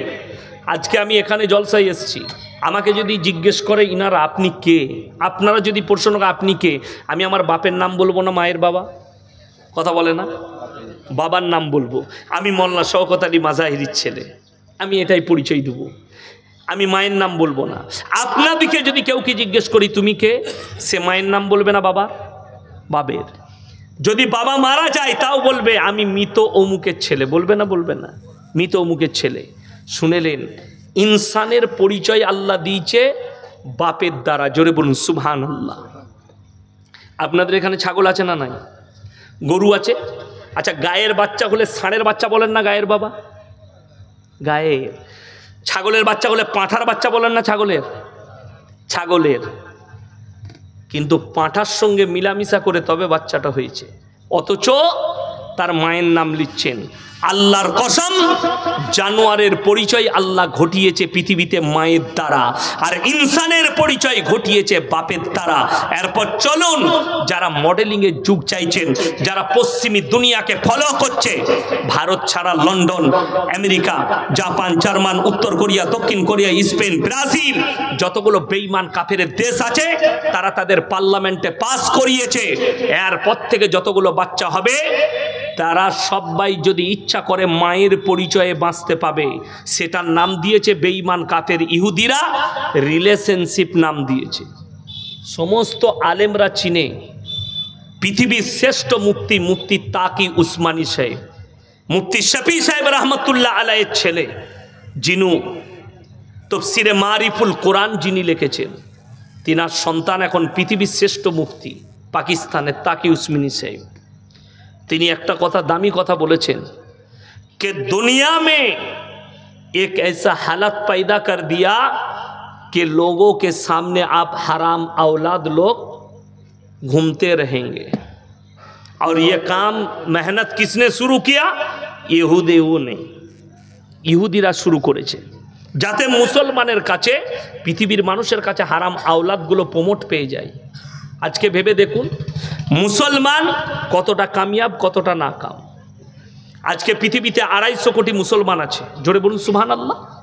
250 কোটি মুসলমান, তার মধ্যে 40 কোটি মুসলমান খালি ভারতে আছে। কত বললাম? 40। এরপর অনেকজন আর শিক্ষিত লোকরা বলবে আমরা তো দেখছি 18%। কি গো নেতাবাবু, 18%?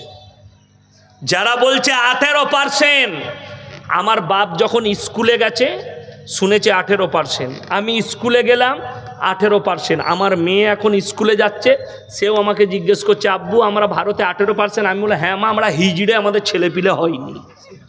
কি বলবো?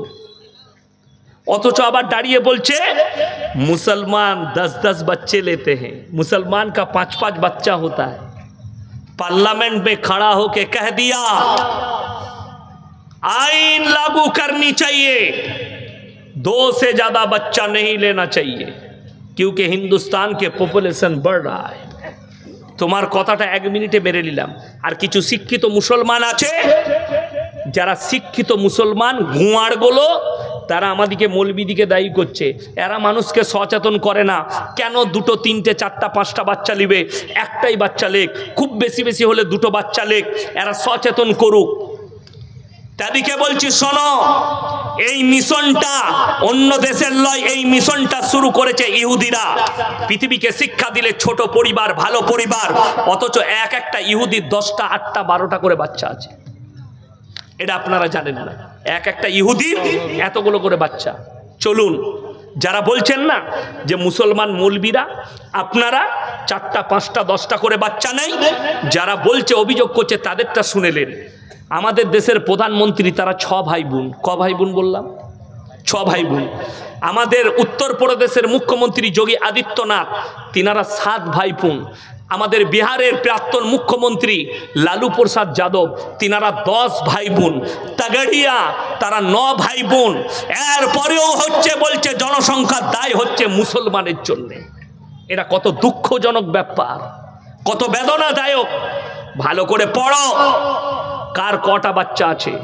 রবীন্দ্রনাথ ঠাকুর, কবিগুরু রবীন্দ্রনাথ ঠাকুররা 14টা ভাই বোন। তার বাম্মা অপরাধী হলো না, কিন্তু ইয়াসিনরা 6 ভাই হলে আমার বাম্মা অপরাধী হয়ে গেল। কথাটা বুঝতে পারেননি? আমার বাম্মা অপরাধী হয়ে গেল। দিল্লির বুকে দাঁড়িয়ে একটা মেয়ে বলছে मुसलमान 5-5, 7-7 बच्चे लेते हैं। हिंदुस्तान की सरकार नौकरी कहाँ से देगी? मकान कहाँ से देगा? इतना जगह कहाँ है? मैंने कहा मेरे बहन, यही सोच अगर तुम्हारे पूर्व पुरुष ने ले लेती तो तुम दुनिया में नहीं आती। আমাদের বাপ দাদরা যদি এই চিন্তা ভাবনা নিত, তোমরা দুনিয়ার মুখ দেখতে পেতে না। ঠিক বললাম না ভুল বললাম? কিন্তু এদিকে বুঝাবে কে? অন্ধভক্তকে। নাহলে আসামের মুখ্যমন্ত্রী বলছে हमारा मिशन है मुसलमान 4-4 बीबियां रखते हैं। আমাদের নামে অভিযোগ করছেন তিনি মিডিয়ার সামনে। আমি বলবো স্যার, আপনি একটু পড়ালেখা করুন, আপনি একটু নবীজির বায়োডাটা পড়ুন, ইসলামটা পড়তে শিখুন, তারপরে অভিযোগ করবেন। মিথ্যা অভিযোগ করলে আপনার উপরে খুদার গজব নাজিল হবে। মুসলমান 4-4 বিবিয়া রাখতে হ্যাঁ, শরীয়তে 4টা বিয়ে করা জায়েজ আছে। চলুন, স্টেজে প্রথম সারিতে আমরা 4 জন আছি। আগে আমাদের বউগুলো হিসেব করে নিই কটা করে আছে। আব্দুল্লাহ ভাই কটা আপনার? একটাই। আমারও একটাই। কটা হুই আপনার? একটাই। আমাদের দাদরা বলতো দিল্লি কা লাড্ডু জো খায়গা ও ভি পস্তায়েগা, জো না খায়গা ও ভি পস্তায়েগা। একটা দিয়ে ঝামেলা শেষ নেই। আপনারা কেউ বলবেন না, আপনারা বলুন। কেউ যদি দ্বিতীয় বিয়ে করতে চায়, প্রথম স্ত্রীর হুকুম নিতে হবে না? হবে না? হ্যাঁ, ওই জন্যে আলেম আর সাধারণ। আচ্ছা বলুন তো, এরকম ভালো বউ কার আছে? রাতের বেলায় বলবে কালকে আমি আর একটা বিয়ে করব, তোমার গালে চুমু খাবে না, ঝাঁটা করে মারবে। আর আপনি বলছেন যে বিবির ইজাজত নিতে হবে।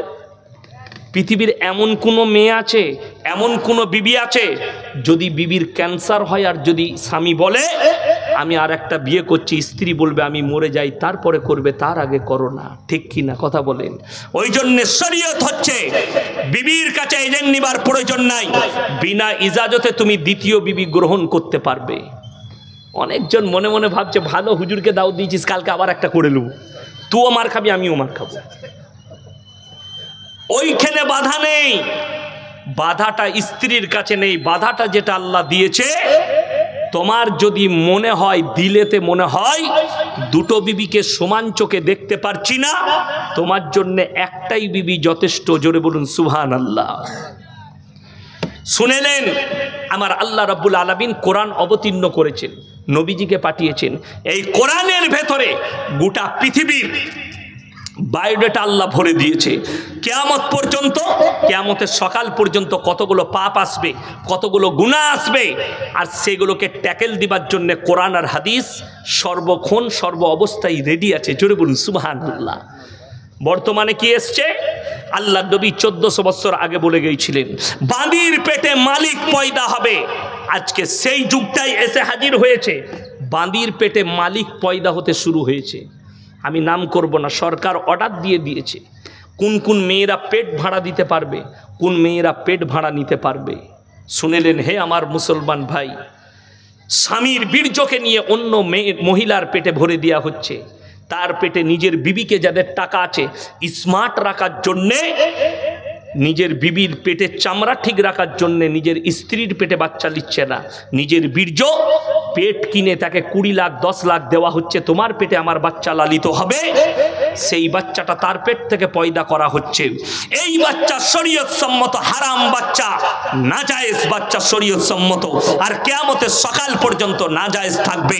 কিছু মুসলমান তারা নিজেদিকে স্ট্যান্ডার্ড বলবে, মডেলিং এর যুগ বলবে, আর বলবে আমরা মডেলিং এর যুগে আছি, আর তারা এই হারাম বাচ্চাগুলোকে গ্রহণ করতে চাইবে।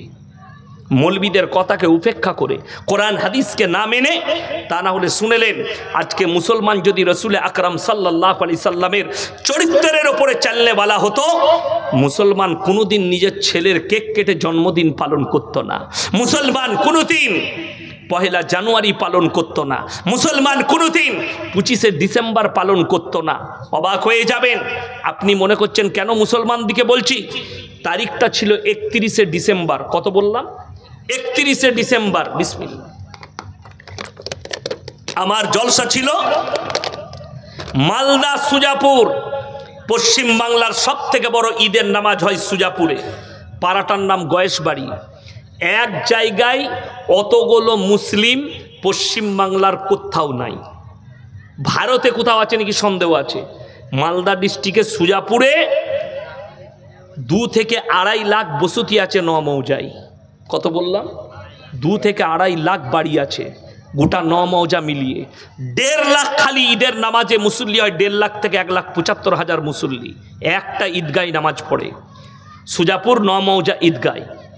ওখানে জলসা শেষ করলাম আমি 11টা 45-এ, 31শে ডিসেম্বর রাত্রিতে। এখনও 12টা বাজতে আপনার 15 মিনিট না 17 মিনিট বাকি ছিল। গাড়ি ছাড়লাম কালিয়াচক বাস স্ট্যান্ড, হাইওয়ের ওপরে। আমার আসতে সময় লাগলো 13 মিনিট, আর মাত্র 3 মিনিট না 4 মিনিট বাকি আছে 12টা বাজতে। High road jam. ড্রাইভারকে বললাম ওভারটেক করে চলো লরিগুলোকে। একবারই গিয়ে যখন সামনে পৌঁছালাম, কয়েকশো মুসলিম যুবক গোটা রোডের ওপরে বোম ফিট করে রেখেছে, তারা 1 জানুয়ারি পালন করবে বোম ফাটিয়ে। এটা মুসলমানদের কথা বলছি, কোনো অমুসলিম নাই। কালিয়াচকে বললেই আমাকে গালি দিবে। তারা বোম ফাটালো কয়েক লাখ টাকার 1 জানুয়ারি, অথচ মুসলমান। এখানে আমি চ্যালেঞ্জ ছুড়ে বললাম, এতগুলো মুসলমান বসে আছেন, 100 জনের মধ্যে 90 জন আরবি 12টা মাসের নাম বলতে পারবে না। ঠিক বললাম না ভুল বললাম?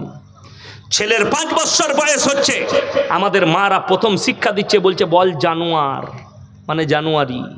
কেউ বলেনি বাবা বলো মুহররম, বলো সফর। অথচ মুহররম মাস এত বরকতপূর্ণ মাস।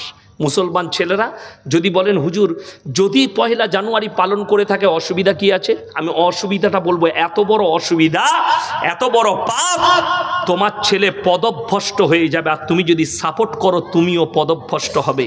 যদি বলেন দলিল দেন, কোরআন খুলেন। গায়রিল মাগযুবি আলাইহিম ওয়ালাদ-দাল্লিন, মাগযুম মানে ইহুদি আর দাল্লিন মানে নাসারা, এই দুটো দলই পদভ্রষ্ট এবং এদের যারা অনুসারী হবে তারাও পদভ্রষ্ট হবে। এদের যারা অনুসারী হবে ইহুদি নাসারাদের, তারাও পদভ্রষ্ট। আমার মুসলমান ভাই, বেঈমান কাফেররা আপনাকে দিয়ে জিনা করাচ্ছে, কিন্তু নাম পাল্টিয়েছে। বর্তমানে যারা মনে করছেন মেদিনীপুর টাউনে পতিতালয় আছে, তার থেকেও ডেঞ্জার পতিতালয় হচ্ছে সরকার যে পার্কগুলো তৈরি করেছে, সেই পার্কগুলো। কেশপুর বাজারে পার্ক আছে না? নাই, আছে। ঈদের দিনে গিয়ে দেখবেন কি অবস্থা। রবিবার গিয়ে দেখুন কলেজ ইউনিভার্সিটিদের ছাত্রীদের অবস্থা, যেখানে যেখানে পার্ক আছে। বড় কষ্ট লাগে।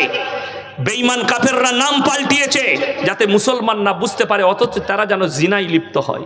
নাম দিয়েছে ভ্যালেন্টাইন ডে, 14ই ফেব্রুয়ারি, কাজ হচ্ছে জিনা করা। নাম দিয়েছে রোজ ডে, নাম পাল্টি দিয়েছে কিন্তু কাজ হচ্ছে জিনা করা। নাম দিয়েছে কিস ডে, কাজ হচ্ছে জিনা করা। নাম দিয়েছে চকলেট ডে, কাজ হচ্ছে জিনা করা। আমি কেন বললাম প্রথমেই যে হুজুরদের দ্বারা জাহান্নাম উদ্বোধন হবে, তার সূত্রটা শুনেলেন।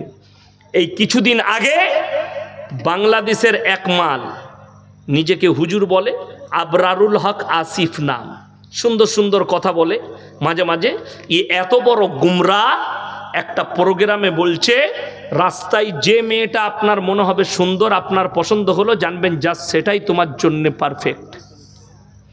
আমি উত্তর দিয়েছি যে রাস্তায় যদি তোমার মাকে দেখে আমার মনে হয় যে এটা আমার পারফেক্ট, তো তোর মায়ের সাথে আমার বিয়ে দিবি? এটা শরীয়ত? এইরকম হুজুরদের দ্বারা যাদের মধ্যে ইলম কালাম নেই, যারা গুমরাহির পথে নিয়ে যাচ্ছে, যারা জিনার প্রমোট করছে, এই ধরনের মৌলবীরাই হবে জাহান্নামের খোরাক। মাল আবার ঠোঁট পালিশ লাগাই কখনো কখনো স্টেজে বক্তব্য দিতে গেলে।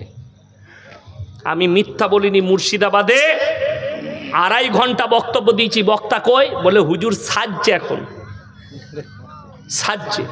আমাকে নিয়ে এলো, জিজ্ঞেস করুন ইমাম সাহেবকে, আমি সোনো লাগাইলাম, সোনো পাউডার কি কি লাগাইছি জিজ্ঞেস করুন।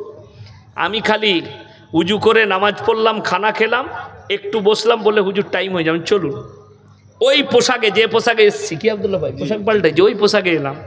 আর বলে আসছে হুজুর, দেখছি পাগড়ি পরে আর গালে সোনো পাউডার ঠোঁট পালিশ লাগিয়ে স্টেজে এলো। এসে 8 ঘন্টা মাইক ঠিক করছে। বড় কষ্ট এটাই লাগে, আপনি তো হুজুরই চিনতে পারলেন না। আপনাদের মনে মনে হবে কোন হুজুরের কথা মানবো? সকালবেলায় সবজি বাজার বসে না নেড়া দৌলে, এ কথা বলে না, বসে না?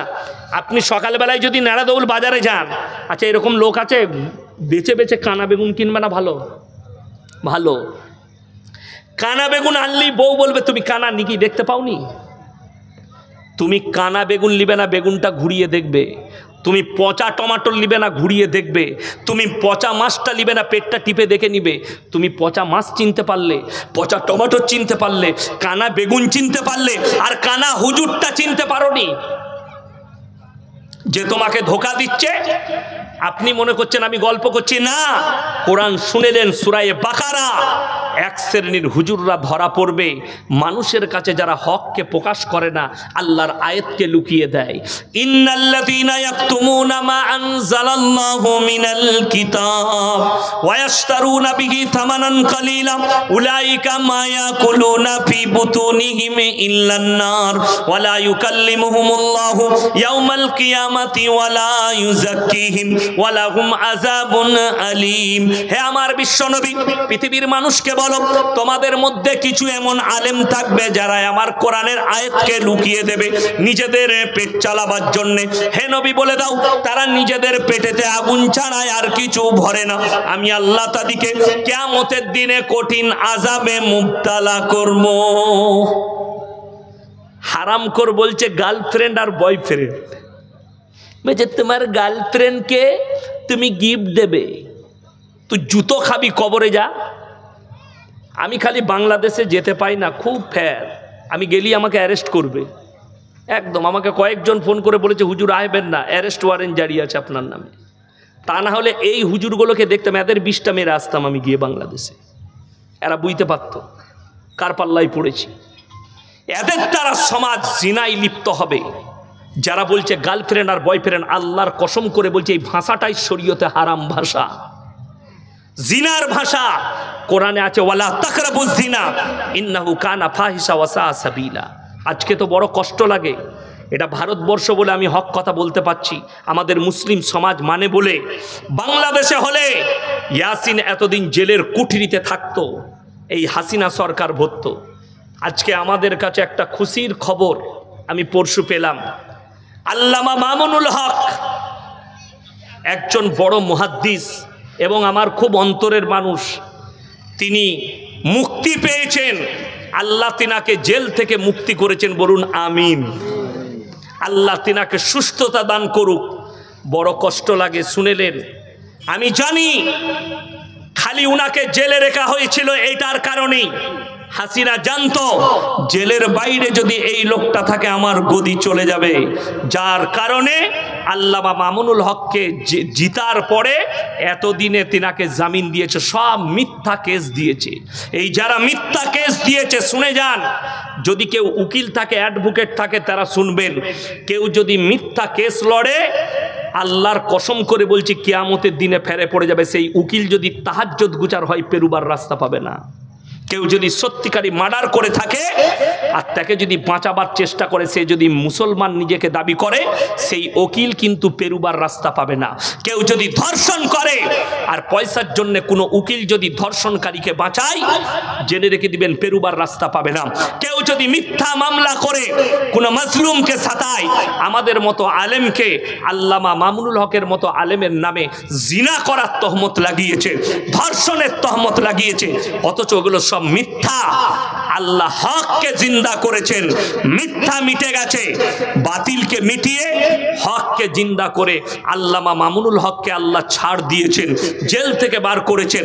আমার দোয়া বাংলাদেশের উলামাদের জন্য, যারা জেলের কুঠরিতে আছে, আল্লাহ তাদেরকে মুক্ত করুক, আল্লাহ তাদেরকে ভালো রাখুক। এরকম বহু আলেমদের জন্য আমার প্রাণ ভরা দোয়া। আমার মুসলমান ভাই, আমি চিন্তা করতে পাই না যে এই ধরনের আলেমদের দ্বারা জিনার প্রমোট হচ্ছে। আসিফ আবরার বলছে গার্লফ্রেন্ড জায়েজ আছে, আর কোরআন বলছে ওয়ালা তাকরাবুজ জিনা ইন্নাহু কানা ফাহিশা ওয়া সা সাবিলা। ব্যভিচার করা তো দূরের কথা, ব্যভিচার করা তো দূরের কথা, যে রাস্তায় ব্যভিচার হয় সে রাস্তার ধারে পাশে তোমরা যাতায়াত করো না। যদি বুঝতে পারেন এই রাস্তায় পতিতালয় আছে, আপনি রাস্তা চেঞ্জ করুন, অন্য রাস্তায় যান। যদি বুঝতে পারেন এই রাস্তায় পার্ক আছে, সেখানে নোংরামি হয়, আপনি রাস্তা চেঞ্জ করুন, অন্য রাস্তায় যান। কোরআন এটা আপনাকে আদেশ দেয়, অথচ এরা প্রমোট করছে।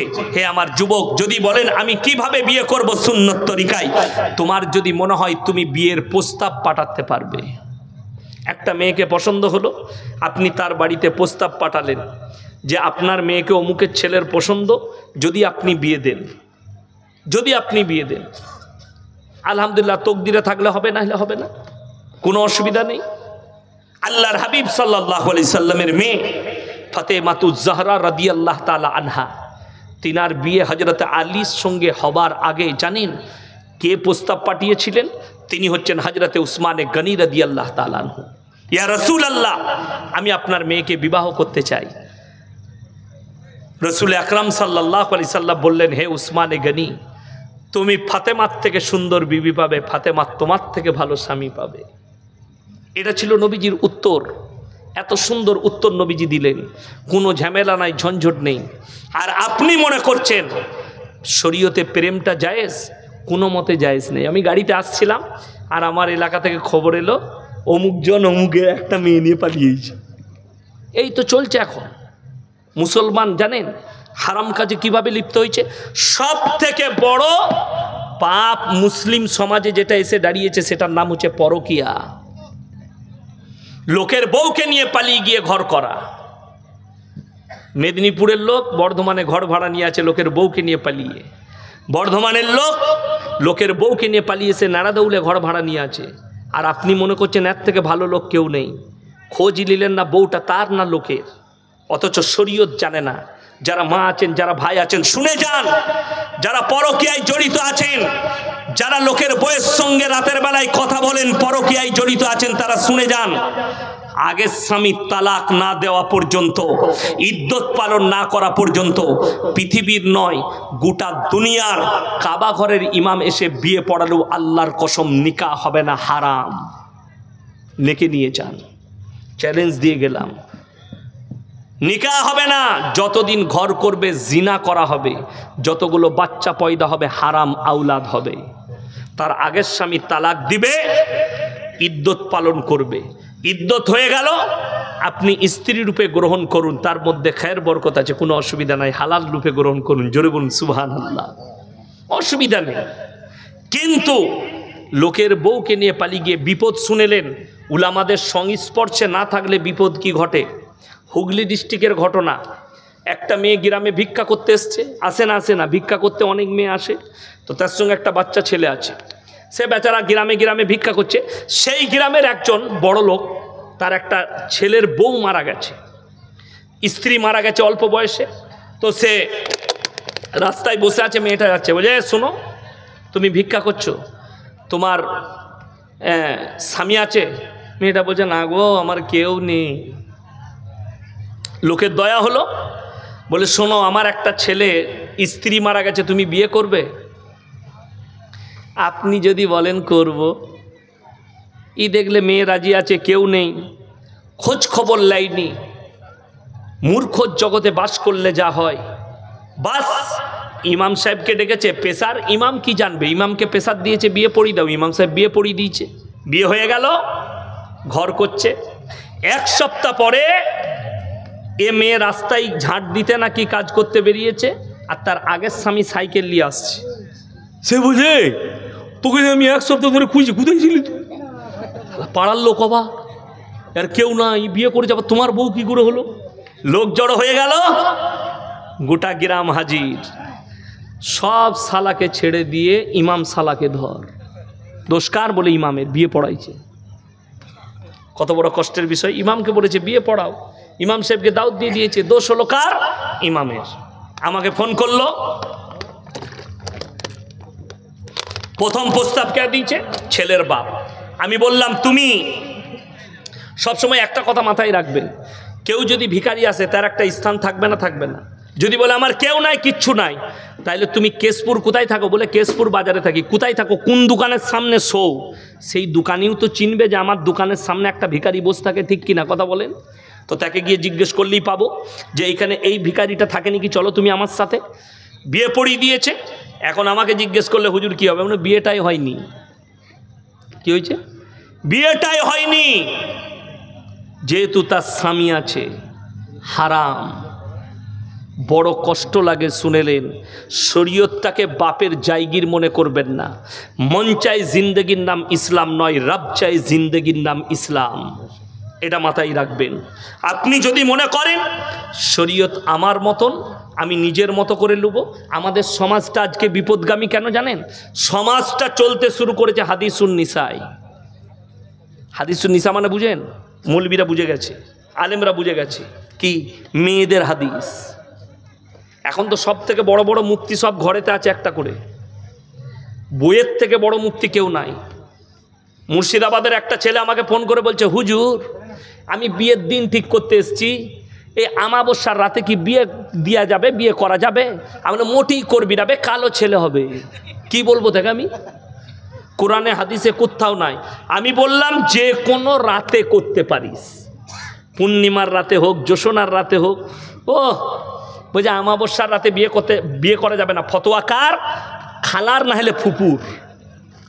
ওর থেকে তো বড় মুফতি কেউ নাই সমাজে। আমি আমার গ্রামে বিয়ের দিন ঠিক করতে গেছি, আমাকে ডাকলে হুজুর আসবেন?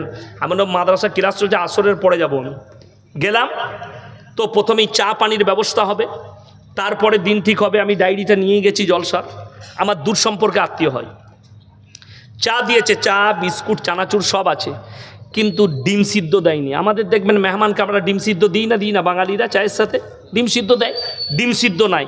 আমার মনে মনে চিন্তা হলো, আল্লাহ কিনতে ভুলে গেছে না পয়সা নাই, দুটো জিনিস। যাই হোক, আমি ওই চা ফা খেয়ে নিলাম। আমি এরপর বললাম, ভাই আচ্ছা কবে করবে? বলে হুজুর আপনার টাইম মতো। আমরা দেখো বার করছি তাহলে ডায়েরিটা বার করলাম, আমার টাইম মতো করবে, কত ভালোবাসে আমাকে। দিয়ে আমি বললাম ফাল্গুন মাসের প্রথম সপ্তাহে শনিবার বিয়ে করো, রবিবার অলিমা, আর সোমবার তোমরা মেয়ে জামাই নিয়ে আসবে। হয়ে গেল। ছেলের বাপ বললে হুজুর বাইরে থেকে আসি। সে গিয়ে তো এখন বড় মুফতি সাহেবকে ফোন লাগাইছে, বউ হুজুর বলছে শনিবার বিয়ে, আর ওই দিক থেকে মুফতি সাহেব ফতোয়া দিচ্ছে না শনিবার শনি লেগে যাবে। আমরা শনিবার তোর বাম মূল্যে কি করবি? ওকে তো রেখে দিতে হবে, না তোর বাপের কবর শনি লাগবে। আমার কথা মানলো না।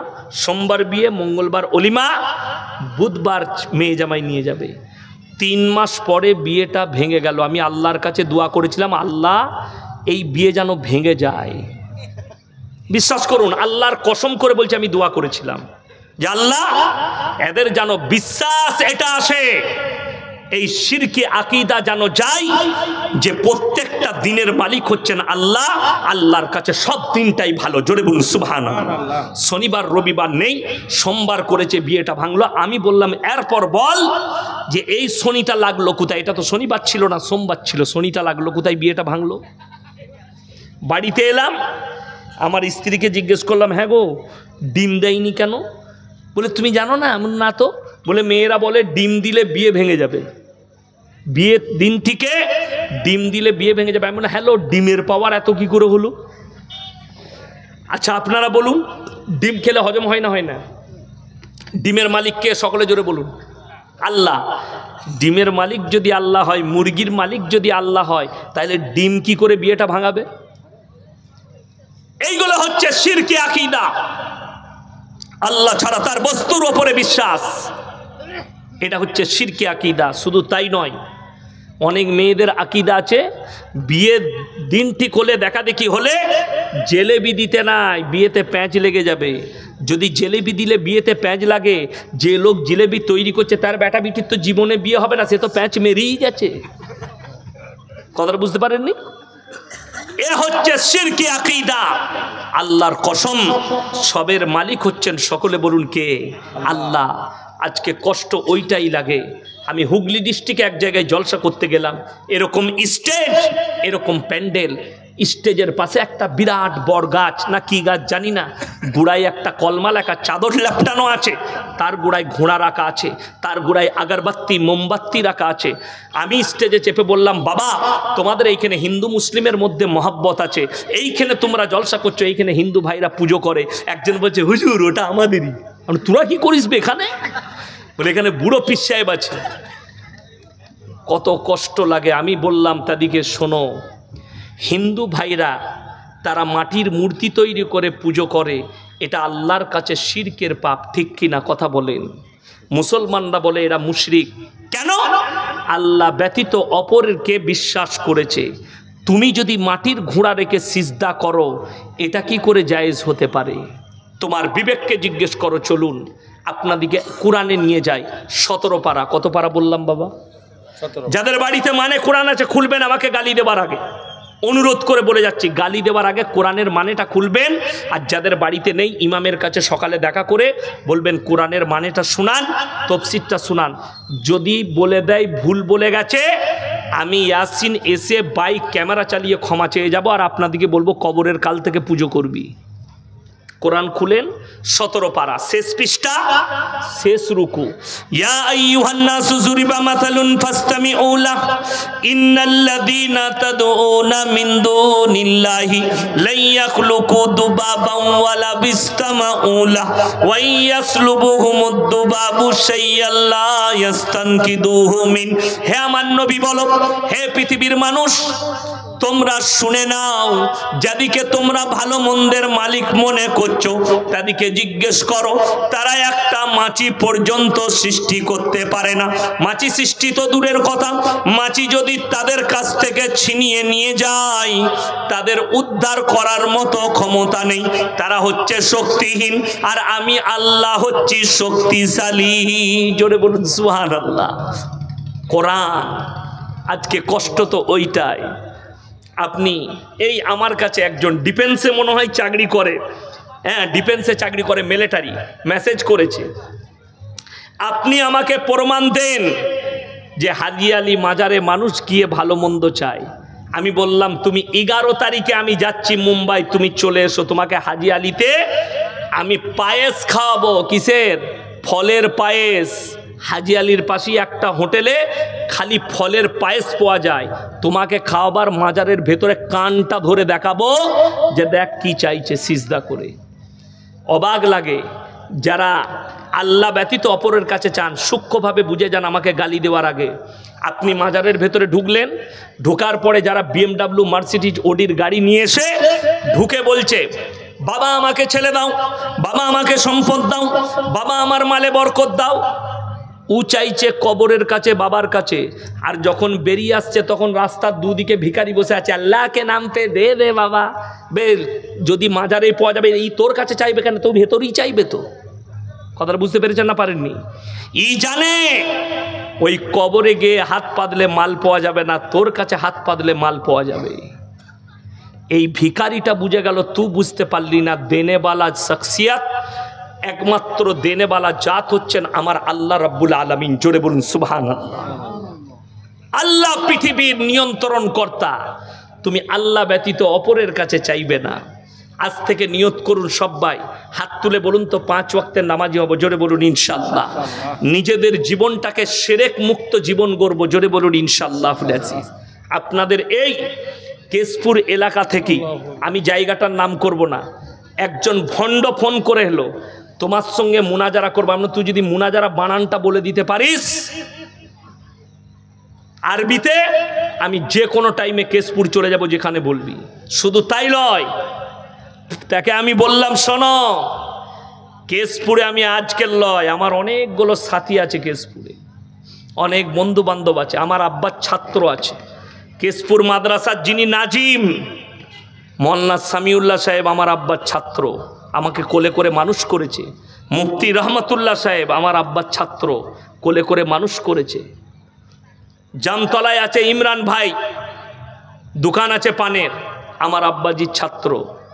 এমন মেদিনীপুরে আমারও লোক আছে, কেশপুরে অসুবিধা নাই। সেই ভণ্ড বর্ধমান থেকে পালিয়েছে, এখানে বাস করছে, লোকের বউকে নিয়ে পালিয়েছে, সে হারামখোর। এখন মৌলবি বলে পরিচয় দেয়, আমাকে গাল দিচ্ছে ফোনেতে, মা বোন তুলে গালি দিচ্ছে।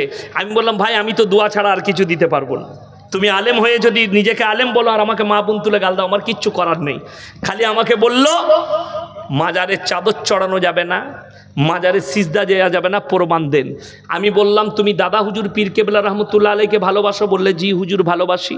আমি বললাম তাইলে শোনো, ফুরফুরাই চলে যাও আর ওসিয়তনামাটা পড়ে এসো। দাদা হুজুরের ওসিয়তনামায় আছে মাজারে মেয়েদের যাওয়া হারাম, মাজারে ভালো মন্দ চাওয়া হারাম, মাজারে চাদর চড়ানো হারাম। শুনেলেন? এরপরে যারা আমাদের বেরেলবি ভাই আছে সুন্নি নিজেদিকে বলে, তারা যদি আমার বয়ান শুনছেন আপনাকে বলে যায়, করাচিতে ছাপা হয়েছে ফতোয়ায়ে রিজবিয়া, আহমদ রাজা বেরেলবি ফতোয়ার কিতাব লিখেছে, খণ্ড নম্বর 24 পৃষ্ঠা নম্বর 497, করাচিতে ছাপা হয়েছে। তিনি লিখেছেন মেয়েদের মাজারে যাওয়া তো দূরের কথা, নিয়ত করাটাও হারাম।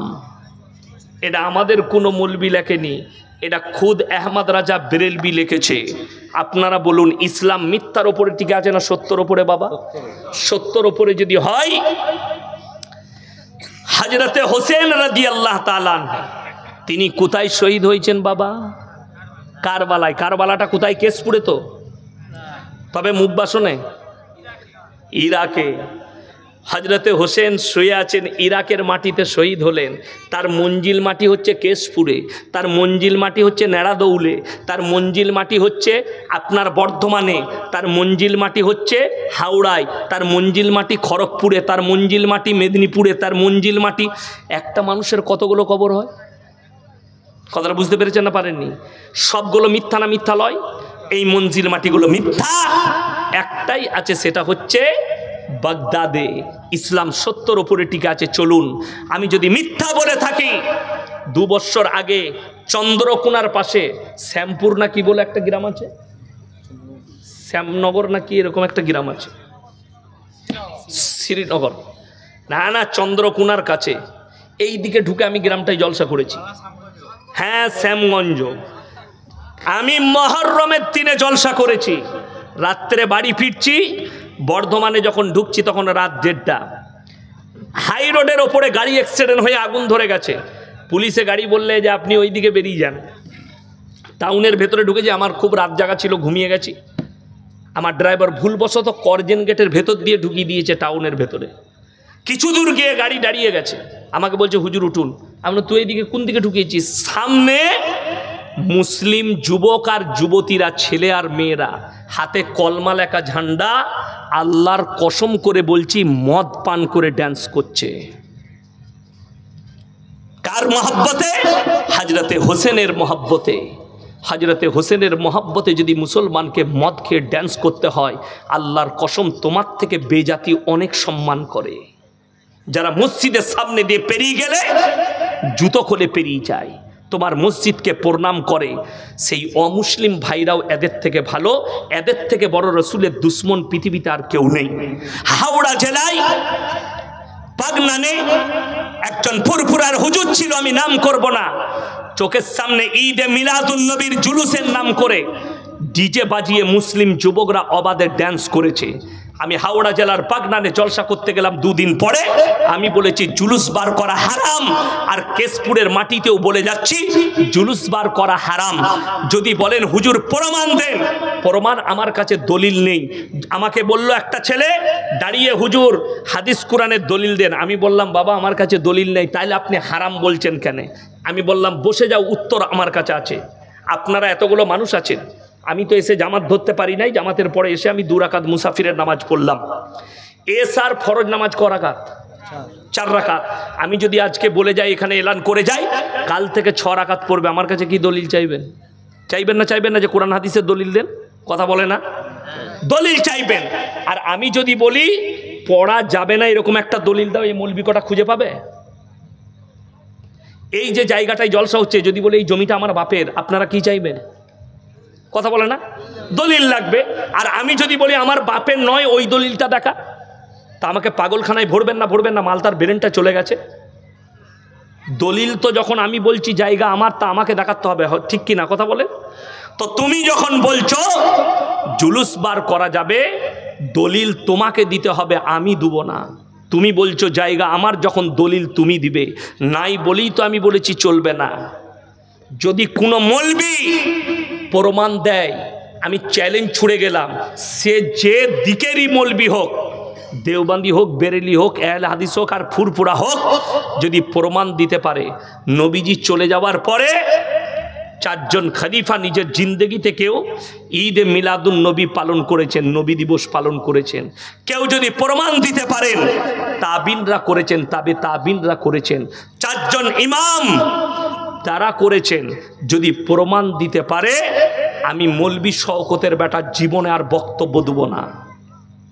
কিন্তু আমি তোর বাপ দাদুর প্রমাণ মানব না। আমি যাদের নাম করলাম এগুলোর, ইমাম শাফি, ইমাম মালিক, ইমাম হাম্বল, ইমাম আবু হানিফা রাহিমাহুল্লাহ, এই 4 জন ইমামের একটা ইমামের দলিল দাও, নিজের জীবন দশায় তিনারা ঈদে মিলাদুন নবী তোদের মতো ড্যান্স করে, আন্ডার প্যান্ট পরে ডিজে বাজিয়ে তারা নবী দিবস পালন করেছে।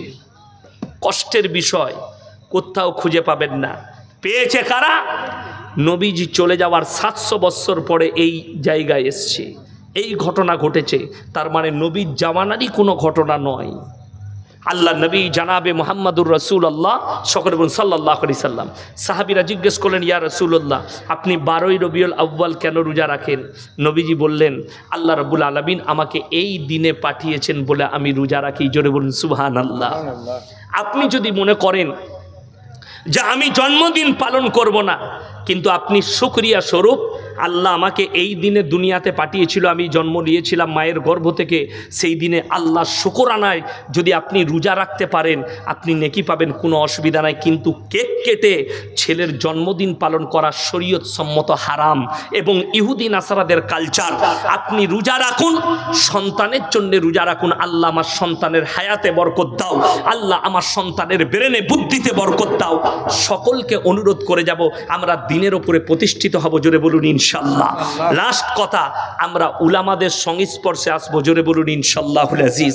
নিজের যাদের গ্রামে মক্তব নেই তাদেরকে অনুরোধ করব, ইমামকে পয়সা দিয়ে মক্তব চালু করুন। আপনার ছেলে সকালে স্কুল যায়, বিকালে মক্তব করবে। আপনার ছেলে বিকালে 10টার পরে স্কুল যায়, ফজরের পরে 1 ঘন্টা মক্তবে পাঠান। এই ছেলেটার মধ্যে দিনী কালচার আসবে, এ কখনো বেঈমান হবে না, ঈমান হারা হবে না। তা না হলে আমার মুসলমান ভাই, আপনারা বদ্দিন হয়ে যাবে, আপনার সন্তান দিন হারা হয়ে যাবে। আমার জন্য আপনারা দোয়া করবেন, আমার আব্বাজির জন্য খাস দোয়া করবেন। আব্বাজি সবই ঠিক আছে, খালি তিনি দুর্বল, ওই জন্য দোয়া করবেন। আমাদের মাদ্রাসার জন্য দোয়া করবেন, আপনাদের জন্য দোয়া রইল। গোটা উম্মতে মুসলিমার জন্য দোয়া করবেন। হায়াত বাকি তো মুলাকাত বাকি, জানি না আবার আল্লাহ কবে মুলাকাত করাবে আপনাদের সাথে। আপনারা সকলে আমার জন্য দোয়া রাখবেন, আমার পরিবারের জন্যে। আমি সামনে সফর আছে, 2খানা সফর আছে, একটা 21 তারিখে গুজরাট আছে সুরাট, আর একটা 11 তারিখে মুম্বাই আছে। আপনারা আমার জন্য দোয়া রাখবেন, আমি আপনাদের জন্য দোয়া রাখি। ওমা আলাইনা ইল্লাল বালাগ। আসসালামু আলাইকুম ওয়া রাহমাতুল্লাহি ওয়া বারাকাতুহু। সবাই দরুদ শরীফ পড়ুন। আল্লাহুম্মা সাল্লি আলা মৌলানা মুহাম্মদ ওয়া আলা আলি সাইয়্যিদানা ওয়া শফিয়ানা ওয়া হাবিবানা ওয়া সানাদানা মৌলানা মুহাম্মদ। আচ্ছা আচ্ছা আচ্ছা, ঠিক। ربنا آتنا في الدنيا حسنة وفي الآخرة حسنة وقنا عذاب النار. ربنا لا تزغ قلوبنا بعد إذ هديتنا وهب لنا من لدنك